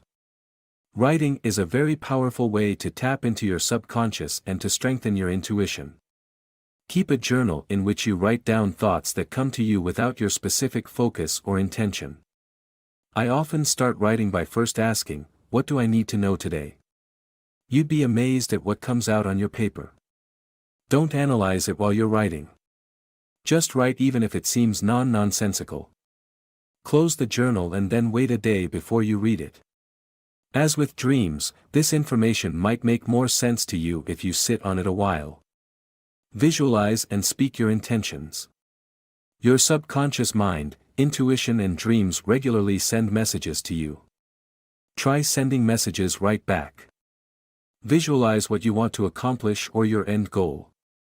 Speak your intentions out loud as though they are already real. Reinforce your desires with your subconscious mind so that it can work for you to actualize what you want. I'm not suggesting some magical attraction. If you plant a subconscious seed, your mind and senses are going to help the seed germinate and bloom. Listen to others with all of your senses. Be fully engaged when you are listening to someone. Pay attention not only to the words, but also to expressions, smells, gestures and moods. Read the full person, not just the content of the language. In interpersonal relationships and business interactions, this is a dynamic and useful ability that can give you an edge and make you feel more confident. Some of these nonverbal cues are easy to pick up, but others are subtle and require sensing a person's real message. Pay full attention. Spend time in nature regularly. When you spend time in nature, you are stimulating and rekindling some of the ancient parts of your brain that were necessary for survival. You are tuning back to the natural order and creating a heightened sensitivity to the interrelatedness of all living things. You are refilling your intuitive tank so you have a surplus when you re-enter the modern world. Acknowledging and honing your intuitive abilities provides another layer of information and reinforcement as you work on your confidence. In areas where you might be lacking confidence, remember to tune into your intuition to bring stored information, ideas, and insights to the surface. Combine your intuition with logic and intelligence as you make important decisions.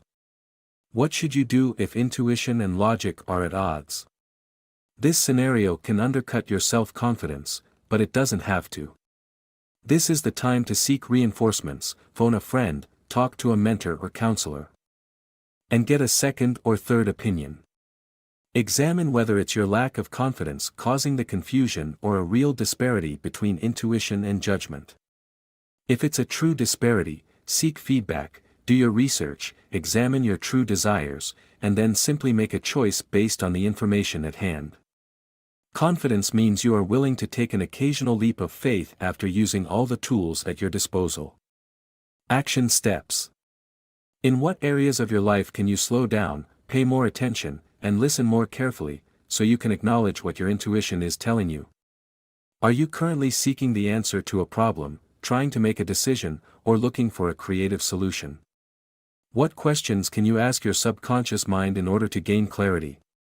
Write the questions down, and then ask them to yourself. Sit quietly for 5 to 10 minutes and listen for an answer. What came up for you? Chapter 13, Raising Your EQ for Confident Relationships. When I am coaching a client, often one of the most profound leaps they make is recognizing the personal power that accompanies adult decisions, outlooks, and behaviors.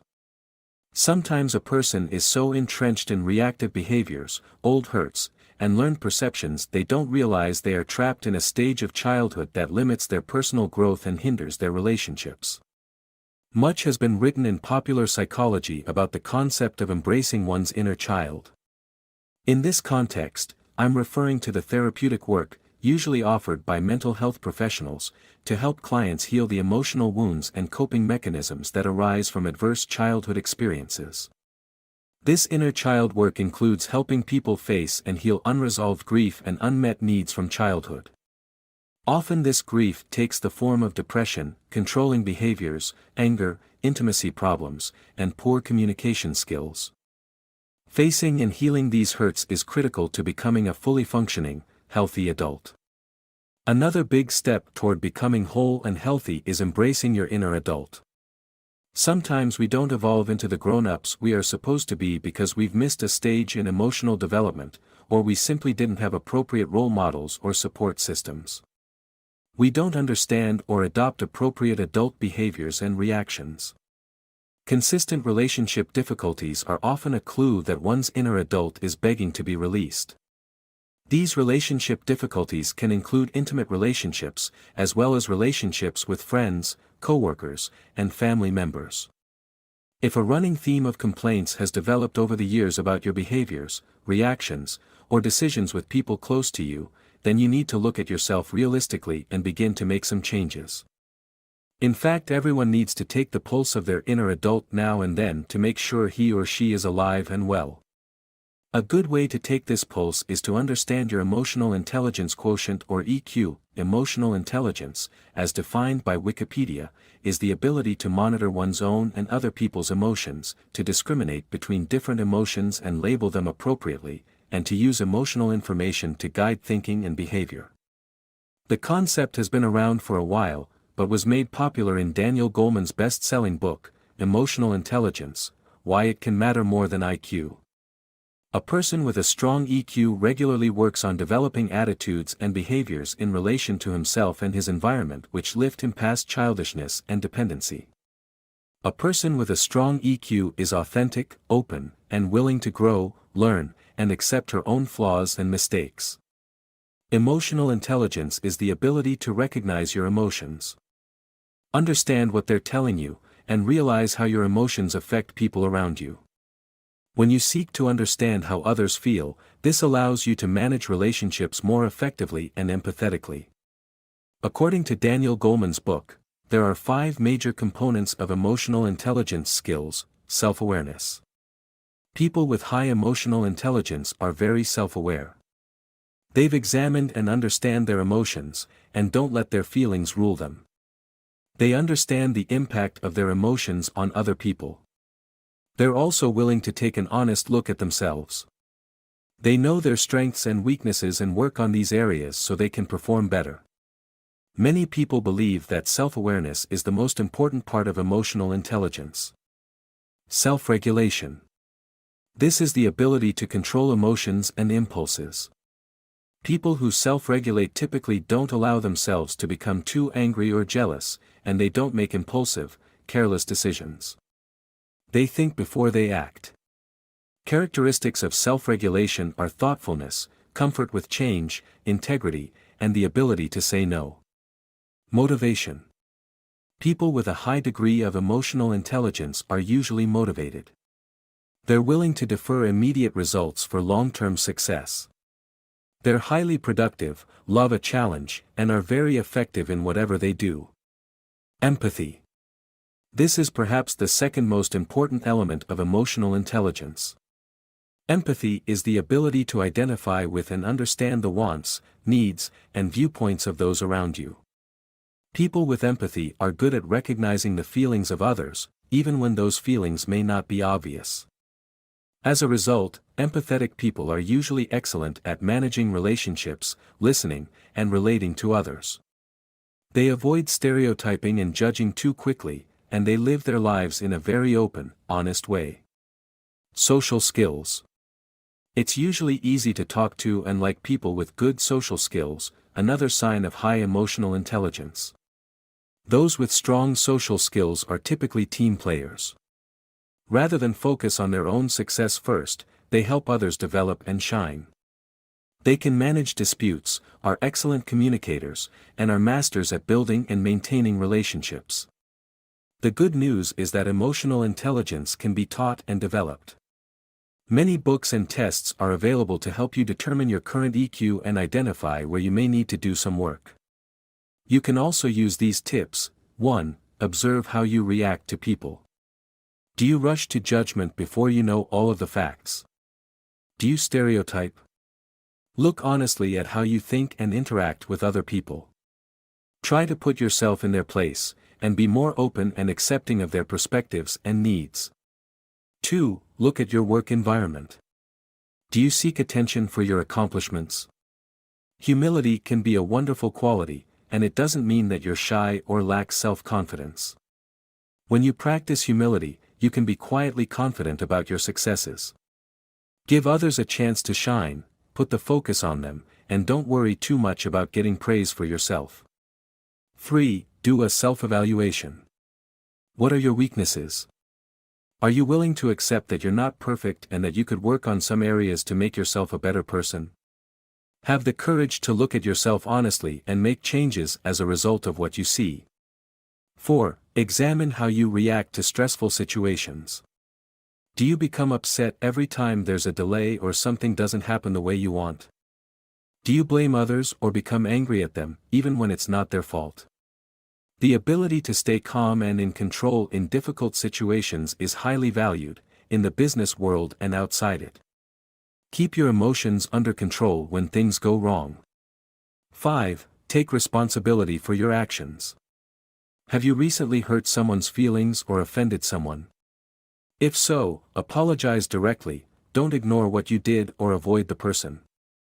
People are usually more willing to forgive and forget if you make an honest attempt to make things right. 6. Examine how your actions will affect others, before you take those actions. If your decision will impact others, put yourself in their place. How will they feel if you do this?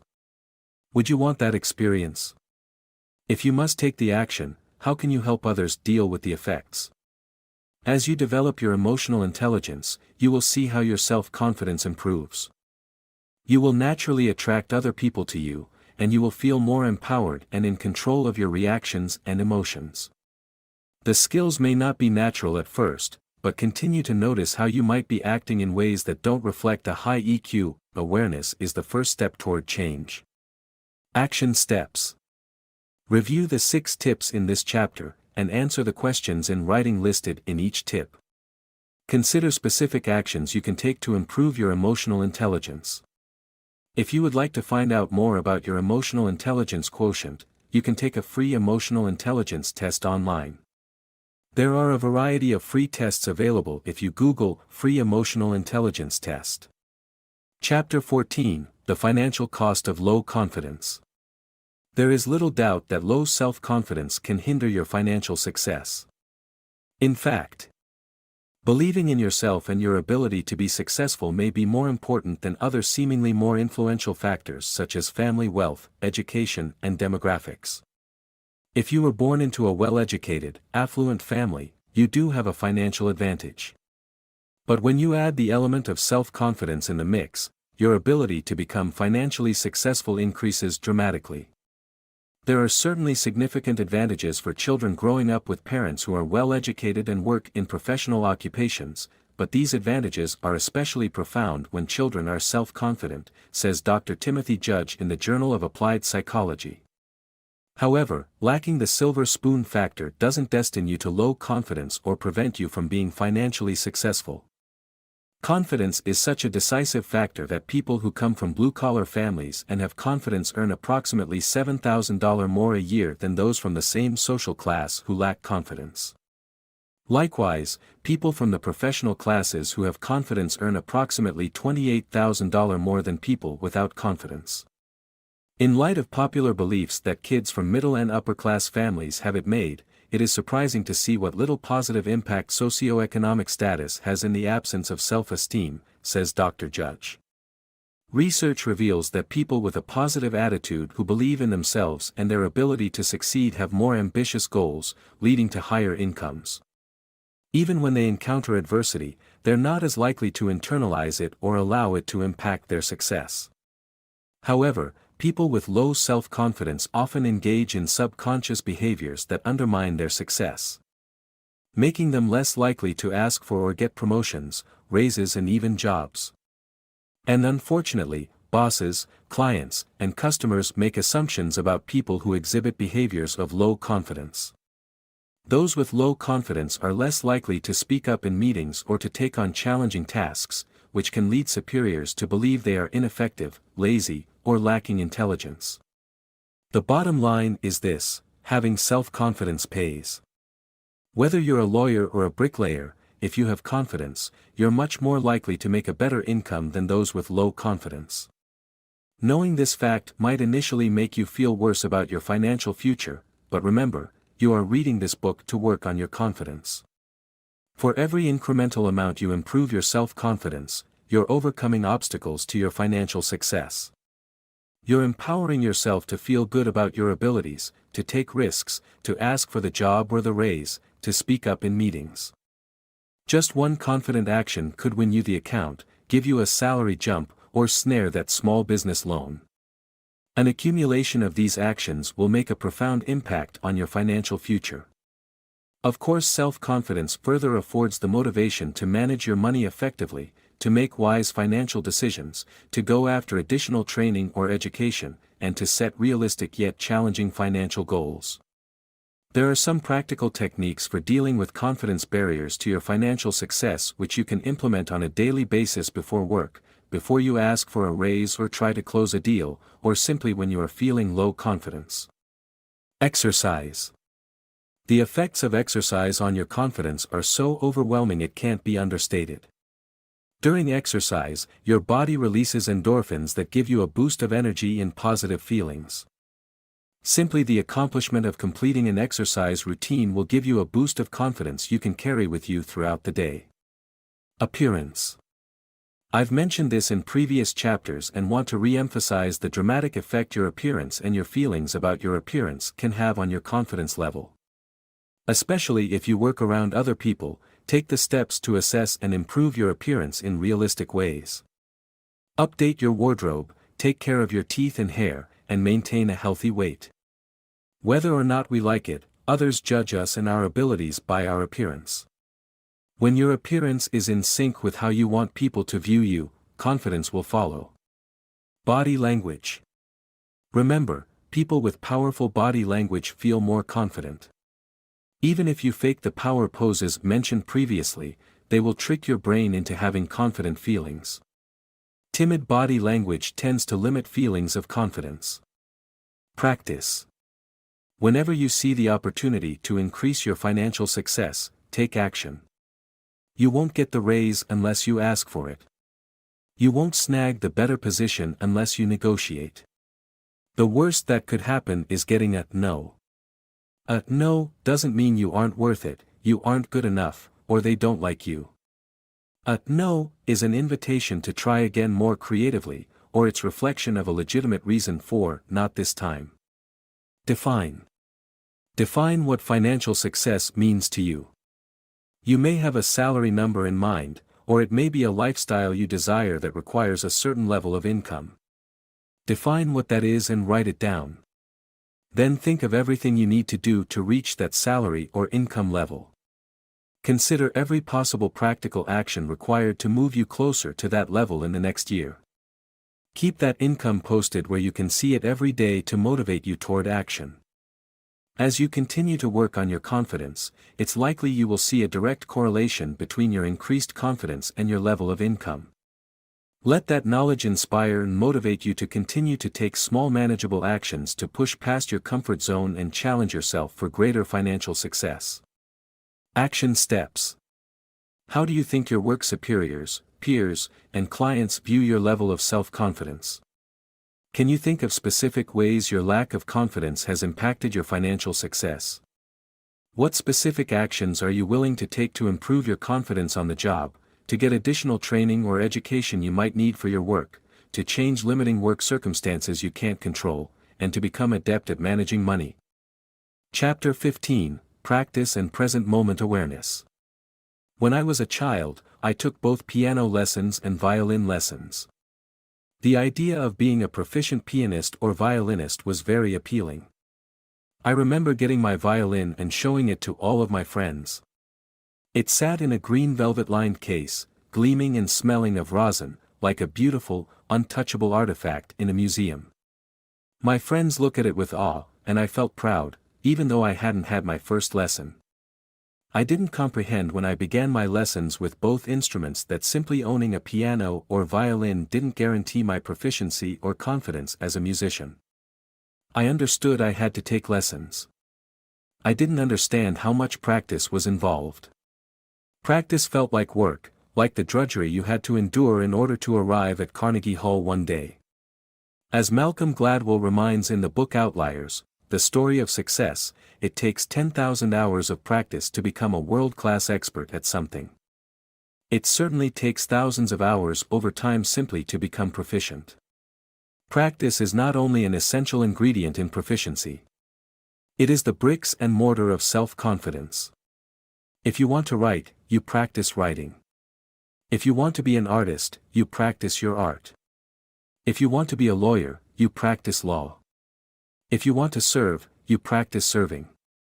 If you want to feel confident about any ability, practice, effort, and experience are essential. You must be willing to endure both the discomfort of being a beginner at something, as well as the discipline required of practice. More importantly, you must learn to lean into practice. Martha Graham, the foremost pioneer of modern dance, speaks eloquently of the power of practice in for a 1952 radio interview on this. I believe that we learn by practice. Whether it means to learn to dance by practicing dancing or to learn to live by practicing living. The principles are the same. In each, it is the performance of a dedicated precise set of acts, physical or intellectual, from which comes shape of achievement, a sense of one's being, a satisfaction of spirit. One becomes, in some area, an athlete of God. Practice means to perform, over and over again in the face of all obstacles, some act of vision, of faith, of desire. Practice is a means of inviting the perfection desired. As you practice, even before you reach a stage of mastery, your self-confidence will improve. You will have solid evidence that practice affords skill. You will have evidence that you are capable of achievement. Yes, there is a certain amount of drudgery involved in practice. But if you are intently focused on it, practice can be deeply satisfying. When I was taking piano and violin lessons, my sister Jessie was taking piano and cello lessons. We both took our lessons for a few years. And then we both quit after driving our mother crazy by constantly whining about practice. As a result, I never felt confident about my musical abilities. Jessie, however, has taken up cello again as an adult. She quit when she was 12 and started again at age 50. She practices every day and finds great joy in it. Here is what she wrote to me about practice. I've come to understand that my real passion is practice and the experience of flow that comes as its result. By practice I mean any discipline which allows a person to cultivate themselves over a long period of time. I don't think school as I experienced it taught me how to learn. I don't remember having teachers whom I truly respected or ever feeling that I had waded into endless depths with immense joy. In my 20s I discovered the Japanese martial art of Aikido. Over 20 years of practice, in some years 5 times a week, I believe I have bowed to a partner or a teacher almost 100,000 times. These are full bows, all the way to the floor simply to begin practice or to thank another for trusting their body to me. I love the unstinting generosity of spirit that practice demands. I love the repetition accompanied by the demand that one deepen, deepen, deepen. There is a story about a man who approached a renowned martial arts teacher asking to study with him. The teacher asked him why he wanted to learn martial arts. To defend myself. Ah, the teacher said, and which self do you want to defend? I have loved coming to know the different selves which have evolved over the years of training. Some years ago I found that the injuries I had accumulated over time prevented me from training. It would be difficult to describe the grief I felt. After a period of what felt like aimlessness, I began endurance running. During that same period I had adopted a child. I came to see that the practice of Aikido, with its fixed schedule, would have been almost impossible given the real-time demands of parenting. I was grateful for the solitude of running, and for the fact that I could run at 4 a.m. and be home before my son woke up. Again, after some years, injuries ended my practice. 5 years ago I began the practice of the cello. The rituals of tuning, rosining my bow, wiping the dust off my cello replaced the training uniform, the bows to a partner, the repeated falls. My teacher reminds me, as my Aikido sensei did, as my running mentors did, to relax my shoulder, to open my face, to practice in the spirit of joy. When you practice in the spirit of joy, you are not only improving your confidence, but also you're giving yourself the gift of present moment awareness. You are allowing practice to shift from simply a means to an end to an exercise in mindfulness and engagement. You don't have to allow the dread of practice to serve as a reason to avoid it. Begin to view practice as an opportunity for joy. Your opportunities for improving your confidence in any area of your life are only limited to your imagination and your willingness to engage. Every day we are presented with many different opportunities to improve our self-confidence simply through the act of engaging in practice. If you fall back on the excuse that you are not confident because you aren't skilled at something, then, by all means, become skilled. You may tell yourself you don't have the ability, the intellect, or the means to accomplish something, but the vast majority of the time, these are simply stories that keep us stuck. One of my favorite scenes from Jane Austen's Pride and Prejudice is the one in which Elizabeth Bennet, as she is playing the piano rather poorly, sets Mr. Darcy straight when he offers excuses for his poor social skills. "I certainly have not the talent which some people possess," said Darcy, "of conversing easily with those I have never seen before. I cannot catch their tone of conversation, or appear interested in their concerns, as I often see done. My fingers," said Elizabeth, "do not move over this instrument in the masterly manner which I see so many women's do. They have not the same force or rapidity, and do not produce the same expression. But then I have always supposed it to be my own fault, because I would not take the trouble of practicing. It is not that I do not believe my fingers as capable as any other woman's of superior execution." Austen, p. 132.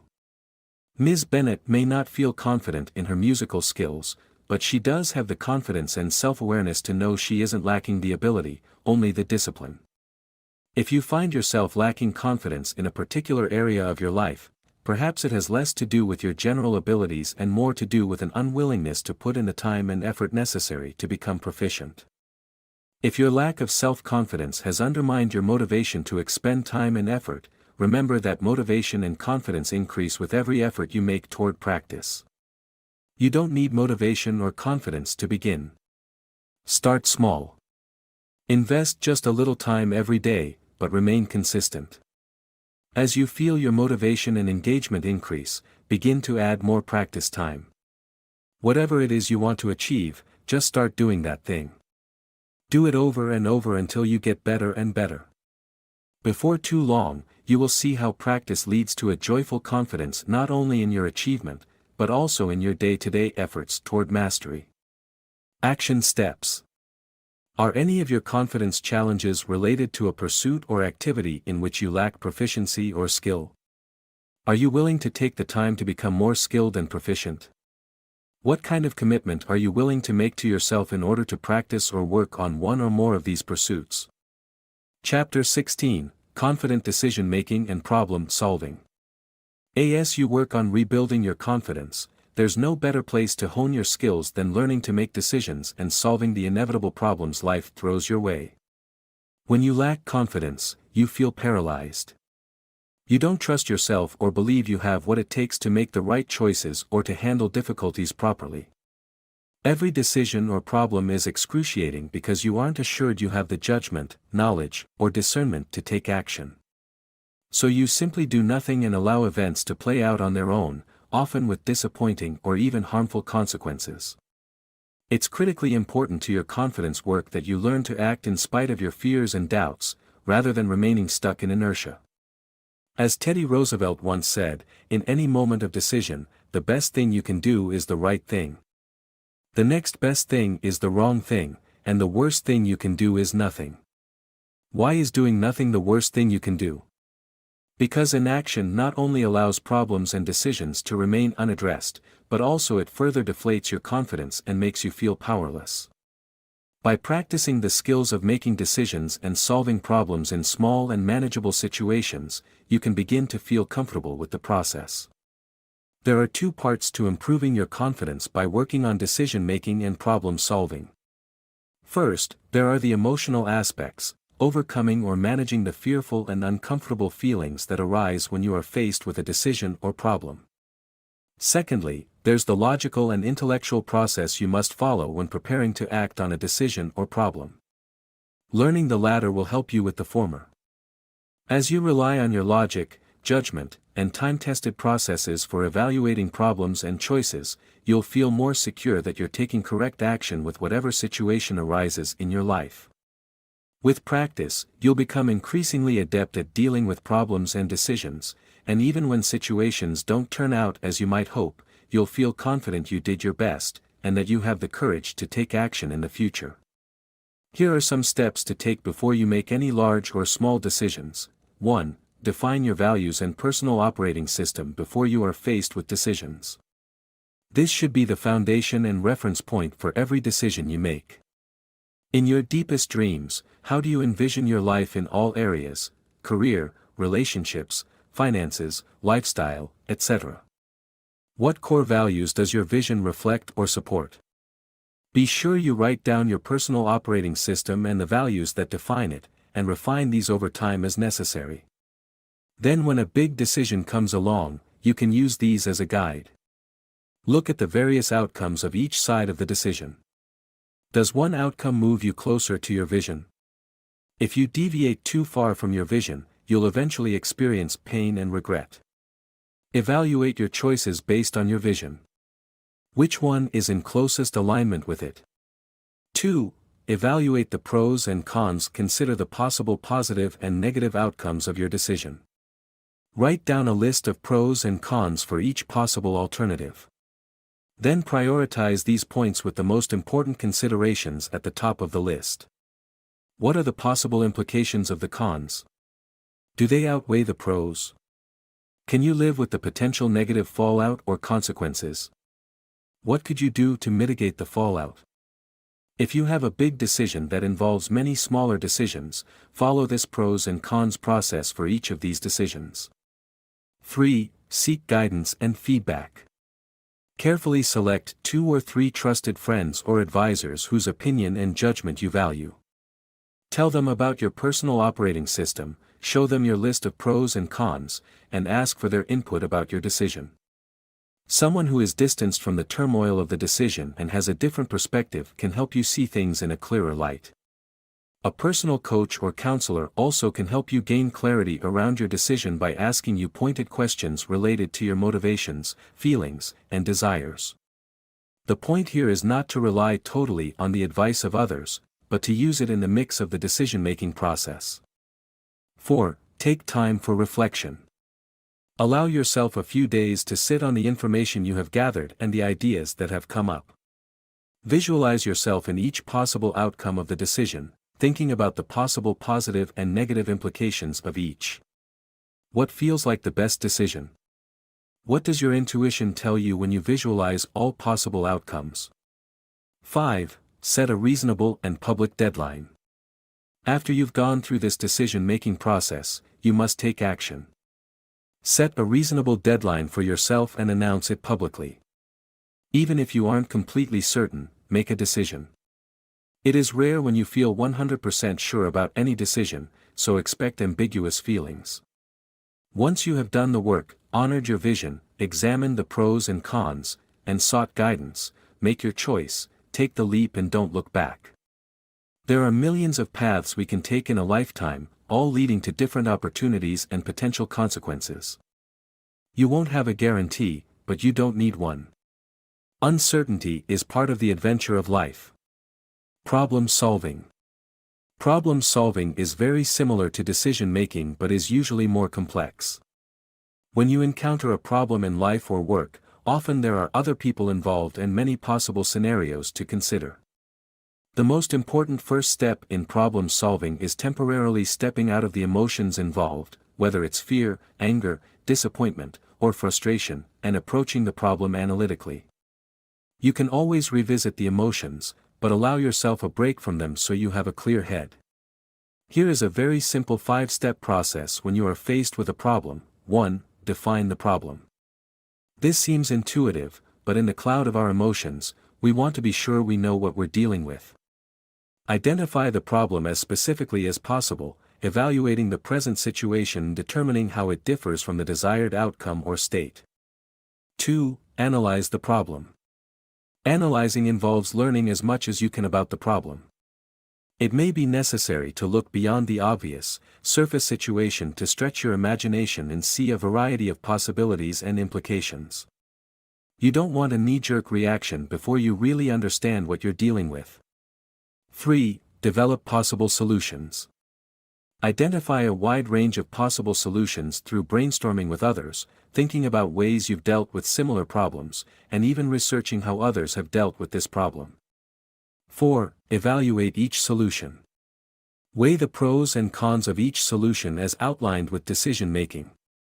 Think through each solution and consider what is most realistic, provides the best outcome, and has the least negative consequences. Consider both immediate and long-term results. 5. Make a choice for a solution. Based on what you have learned about the problem and possible solutions, take action right away. Address problems as quickly as possible so you don't have the energy drain of it hanging over your head. Fear, doubt, and discomfort are inevitable when faced with problems and decisions, even for the most self-confident people. Uncertainty and life difficulties create angst for all of us. You can mitigate these feelings when you have a plan of action and a sound process. Confidence develops when you learn to follow a process in spite of your feelings and take decisive action once you complete the process. The more you do it, the easier it will become and the better you will feel about yourself and your abilities. Action steps. What are the decisions or problems you are facing right now? Write them down in order of most concerning to least concerning. Begin taking action on each of these decisions and problems by following the steps outlined in this chapter. Once you complete the process for each decision or problem, set a date for taking action and mark it on your calendar. For accountability, tell someone you trust about your plans and your action date. Chapter 17, The Power of Personal Responsibility. Ultimately, your self-confidence is in your own hands. You may have a variety of reasons for having low confidence, many of which have been painful and chronic. You have many unpleasant feelings around low self-confidence, feelings that make you want to retreat and continue to avoid the things that make you feel incapable, unsure, or incompetent. Sometimes it seems so much easier just to accept low confidence and operate within the confines of what feels non-threatening and comfortable. It's easier to barricade ourselves with excuses, blame, guilt, and fear. However, we are no longer children, and we can't continue to hide behind the barricade if we want to succeed in the adult world. We must take personal responsibility for our own happiness, which means addressing the causes for our confidence problems and practicing the skills we've learned to rebuild our confidence. Here's what one of my readers on my blog, Live Bold and Bloom, once wrote me in response to a post on my most life-altering beliefs. A big one that I would like to add is taking personal responsibility.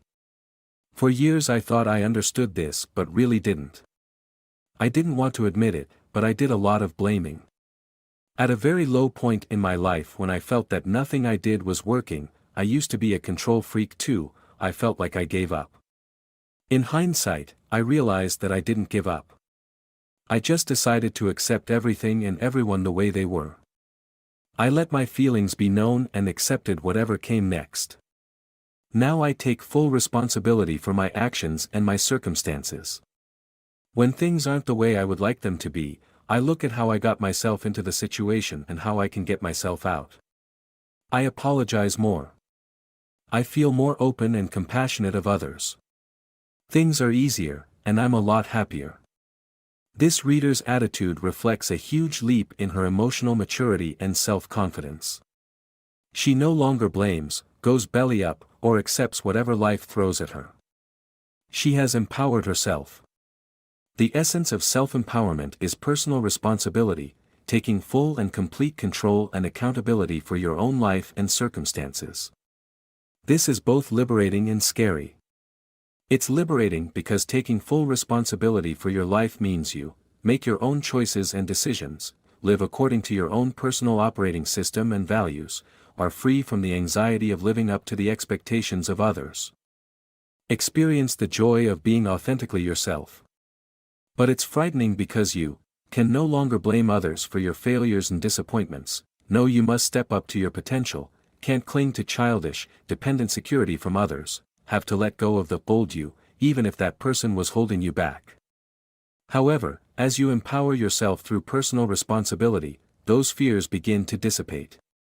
You find your confidence soars, things are easier, and life is more enjoyable because you are creating it on your own terms rather than reacting to your fears or outside circumstances. Relinquishing responsibility for your self-confidence issues means you are giving away your power through fear and blaming. You are allowing the winds of fate to rule you and resigning yourself to a compromised life. The more you do this, the more your self-esteem suffers. It's hard to respect yourself when you allow your lack of confidence to hold you back from your potential. So how can you step up to your personal responsibility and empower yourself with confidence? First, examine yourself and take a hard look at your life to see where you might be giving away your power. How are you letting other people define or control you or your behavior? Who are you blaming for your confidence problems? What are you avoiding, and what excuses are you giving yourself and others? Next, kill the victim mentality. Self-empowered people don't see themselves as victims. They view themselves as creators, catalysts, and thrivers. You may not even recognize you embrace a victim mentality. It could be deeply entrenched in your psyche from being victimized in the past. Sometimes it even feels good to be a victim because it brings sympathy and attention, but that's all you get from it. Sympathy and attention aren't enough for a confident, happy life. Part of being a victim involves perpetuating a story about yourself that you repeat to explain why you are lacking confidence and why you behave the way you do. All of us have these stories, and they are based in some truth. You had a bad childhood. You lost your job. Your spouse left you. Your business failed. Everyone has suffered, and some have had truly debilitating life events. However, if you use these situations as the constant backdrop for your life, you will never escape being the leading character of a sad drama. The more you reinforce your story, the more entrenched you become in it. Embracing personal responsibility for your life doesn't happen overnight. You have to practice. You need to do the things self-empowered people do until you gain mastery and confidence. Begin by actively shifting your thoughts away from victim language and toward success language. Try to catch yourself in thoughts of blame, shame, guilt, or self-pity. Then replace those thoughts with words of confidence, gratitude, self-love, and acceptance. Support your new thinking with real action. Where you once said, "I can't, I'm too weak, I'm too afraid," take one small action in the direction of, "You can." Every small action will empower you. Contrary to popular belief, taking personal responsibility for your confidence often means embracing support from other people. Asking for help does not mean you are weak or incapable. It means you are empowered enough to take full responsibility for your own personal evolution by seeking another way to expedite your awareness, confidence, and knowledge. This help can come in the form of books, courses, therapy, coaching, and the counsel of friends and family. Everyone, even the most self-confident, can benefit from the support and insights of others who have our best interest at heart. Remember, you are responsible for building your confidence. You are the CEO of your own happiness. You can change the way you feel about yourself and your abilities through practice of the techniques outlined in this book. However, no one else can make you practice or push past the feelings of doubt and discomfort to take action on the things you want to accomplish. Every day reclaim your personal power by accepting full and total responsibility for your confidence and actions. Over time, you will see how profoundly your efforts have paid off, as you feel more and more sure of yourself, your abilities, and your capacity for a happy, successful life. Action steps. How are you letting other people define or control you or your behavior? Who are you blaming for any confidence issues or other problems in your life? How might you be perpetuating a victim mentality? What is the story you tell to keep it going? What are you willing to do to take personal responsibility for who you are, your choices and behaviors? And your life right now? Write down your thoughts and answers to these questions. Chapter 18, Creating a Lifetime of Confidence. When you began reading this book, your confidence wasn't where you wanted it to be. Yet you did have enough confidence to begin reading and taking actions to improve. So please take a moment to feel proud and grateful you took the initiative. You made a proactive decision to take control of your life by working hard to build your confidence, and now you've nearly completed the building blocks to confidence outlined in this book. I hope today, after completing this book, you're feeling a big improvement in your confidence level. If you've been practicing the action steps and ideas outlined in this book, take a moment to reflect on how much your confidence improved over the last few weeks. Just a few shifts and behavior changes can trigger seismic improvements in your life. But your goal isn't to stop here, it's to have a lifetime of self-confidence. Your goal is to see yourself differently, to have new ways of thinking and behaving, and to love and embrace yourself for the unique, amazing person you are all the time, or at least most of the time. If you've spent years struggling with low self-confidence, then it will take time and daily practice until confidence feels natural for you. As I've mentioned several times, you have to retrain your brain to really believe what you're teaching it. If you remember nothing else from this book, please remember that confidence can be learned, just like any other skill. However, unlike most other skills, becoming proficient at self-confidence will improve every other part of your life. When you believe in yourself, like yourself, and have a healthy, accepting attitude about your flaws and past failures, everything in your life improves tenfold. Your energy is no longer drained by worrying about how you appear to others or how bad you feel about yourself. Isn't that what you want from now on, for the rest of your life? So how do you achieve a lifetime of self-confidence? In the closing chapter, I'll discuss some specific next steps you can take. Before we get to those, I want to be sure you understand one thing that will be required of you as you move past this book. You need to make a solid commitment to yourself to work on your confidence every single day. It needs to become a habit, like brushing your teeth or putting on your shoes. Without this commitment, you won't do the work, plain and simple. Without the work, you'll go back to your confidence set point, the place you started when you began this book. I've presented plenty of tools, ideas, and actions to work with. You have access to these tools forever, but you can't close the book and just walk away. I am asking you to commit to 10 to 15 minutes a day, preferably first thing in the morning, during which you do something to solidify and reinforce your confidence. This could include going over the previous chapters and action steps, speaking affirmations out loud, writing a gratitude list, or some combination of these. Begin your day with a confidence booster shot. Make your self-confidence work a top daily priority until it feels completely natural for you, which could take several more months. Even after that, go back to the work every time you feel your confidence slipping. There's no magic bullet here. Confidence takes practice. So please, commit to the practice. Action steps. Where do you still need to work on your confidence? What daily actions will you take to reinforce your confidence based on the ideas you've learned in this book? Go back and review the chapters if you need ideas. Write down specific actions you will take every day, how long you will spend on the actions, and the time of day you will work on them. Put them on your calendar, or create a reminder on your phone or computer. Create a commitment to yourself in writing that you'll follow through on these actions.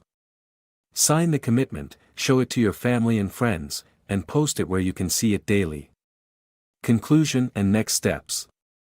So here you are, at the end of building confidence. Simply by reading this book, you've revealed a deep longing to become the person you want to be, the person you were meant to be. I hope you acknowledge the amazing step you have taken. Very few people take control of their lives this way and take personal responsibility for making real change. Low confidence isn't your fate or your life sentence. You not only have every right to embrace self-confidence, but you must embrace it to claim the full enjoyment of your experience on this earth.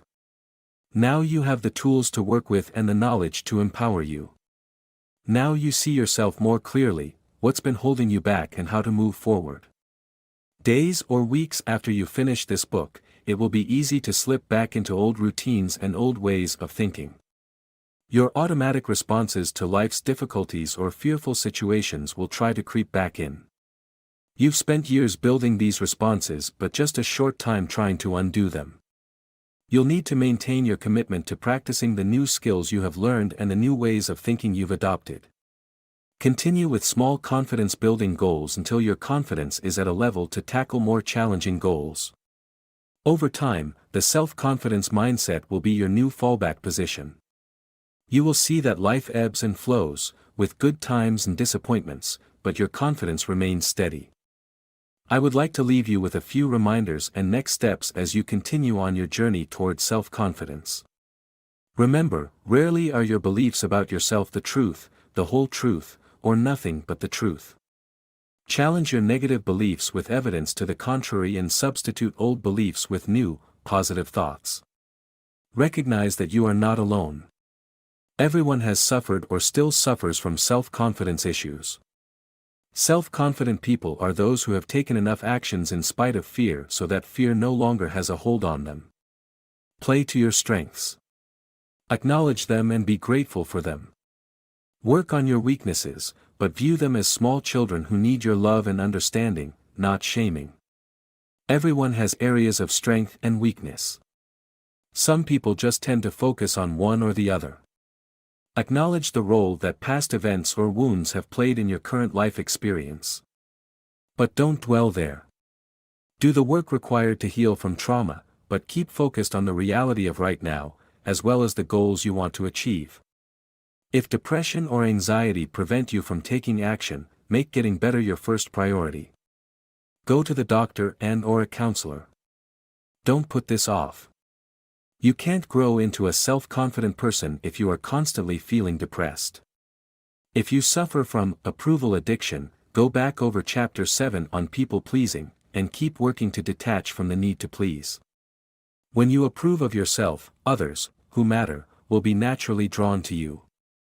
Keep your personal operating system and core values in a place where you can see them regularly. If you stay true to these in your decisions and actions, you can't go wrong. Make practical use of these every day. Exercise always makes you feel better about yourself. So does eating healthy, socializing, spending time in nature, connecting with your spirituality, and being creative. When you are feeling bad, do one of these things. Stay out of your head as much as possible. If you are prone to negative thinking, practice the rubber band trick and reframe your thoughts. Then go do something. Action is creative and moves you forward.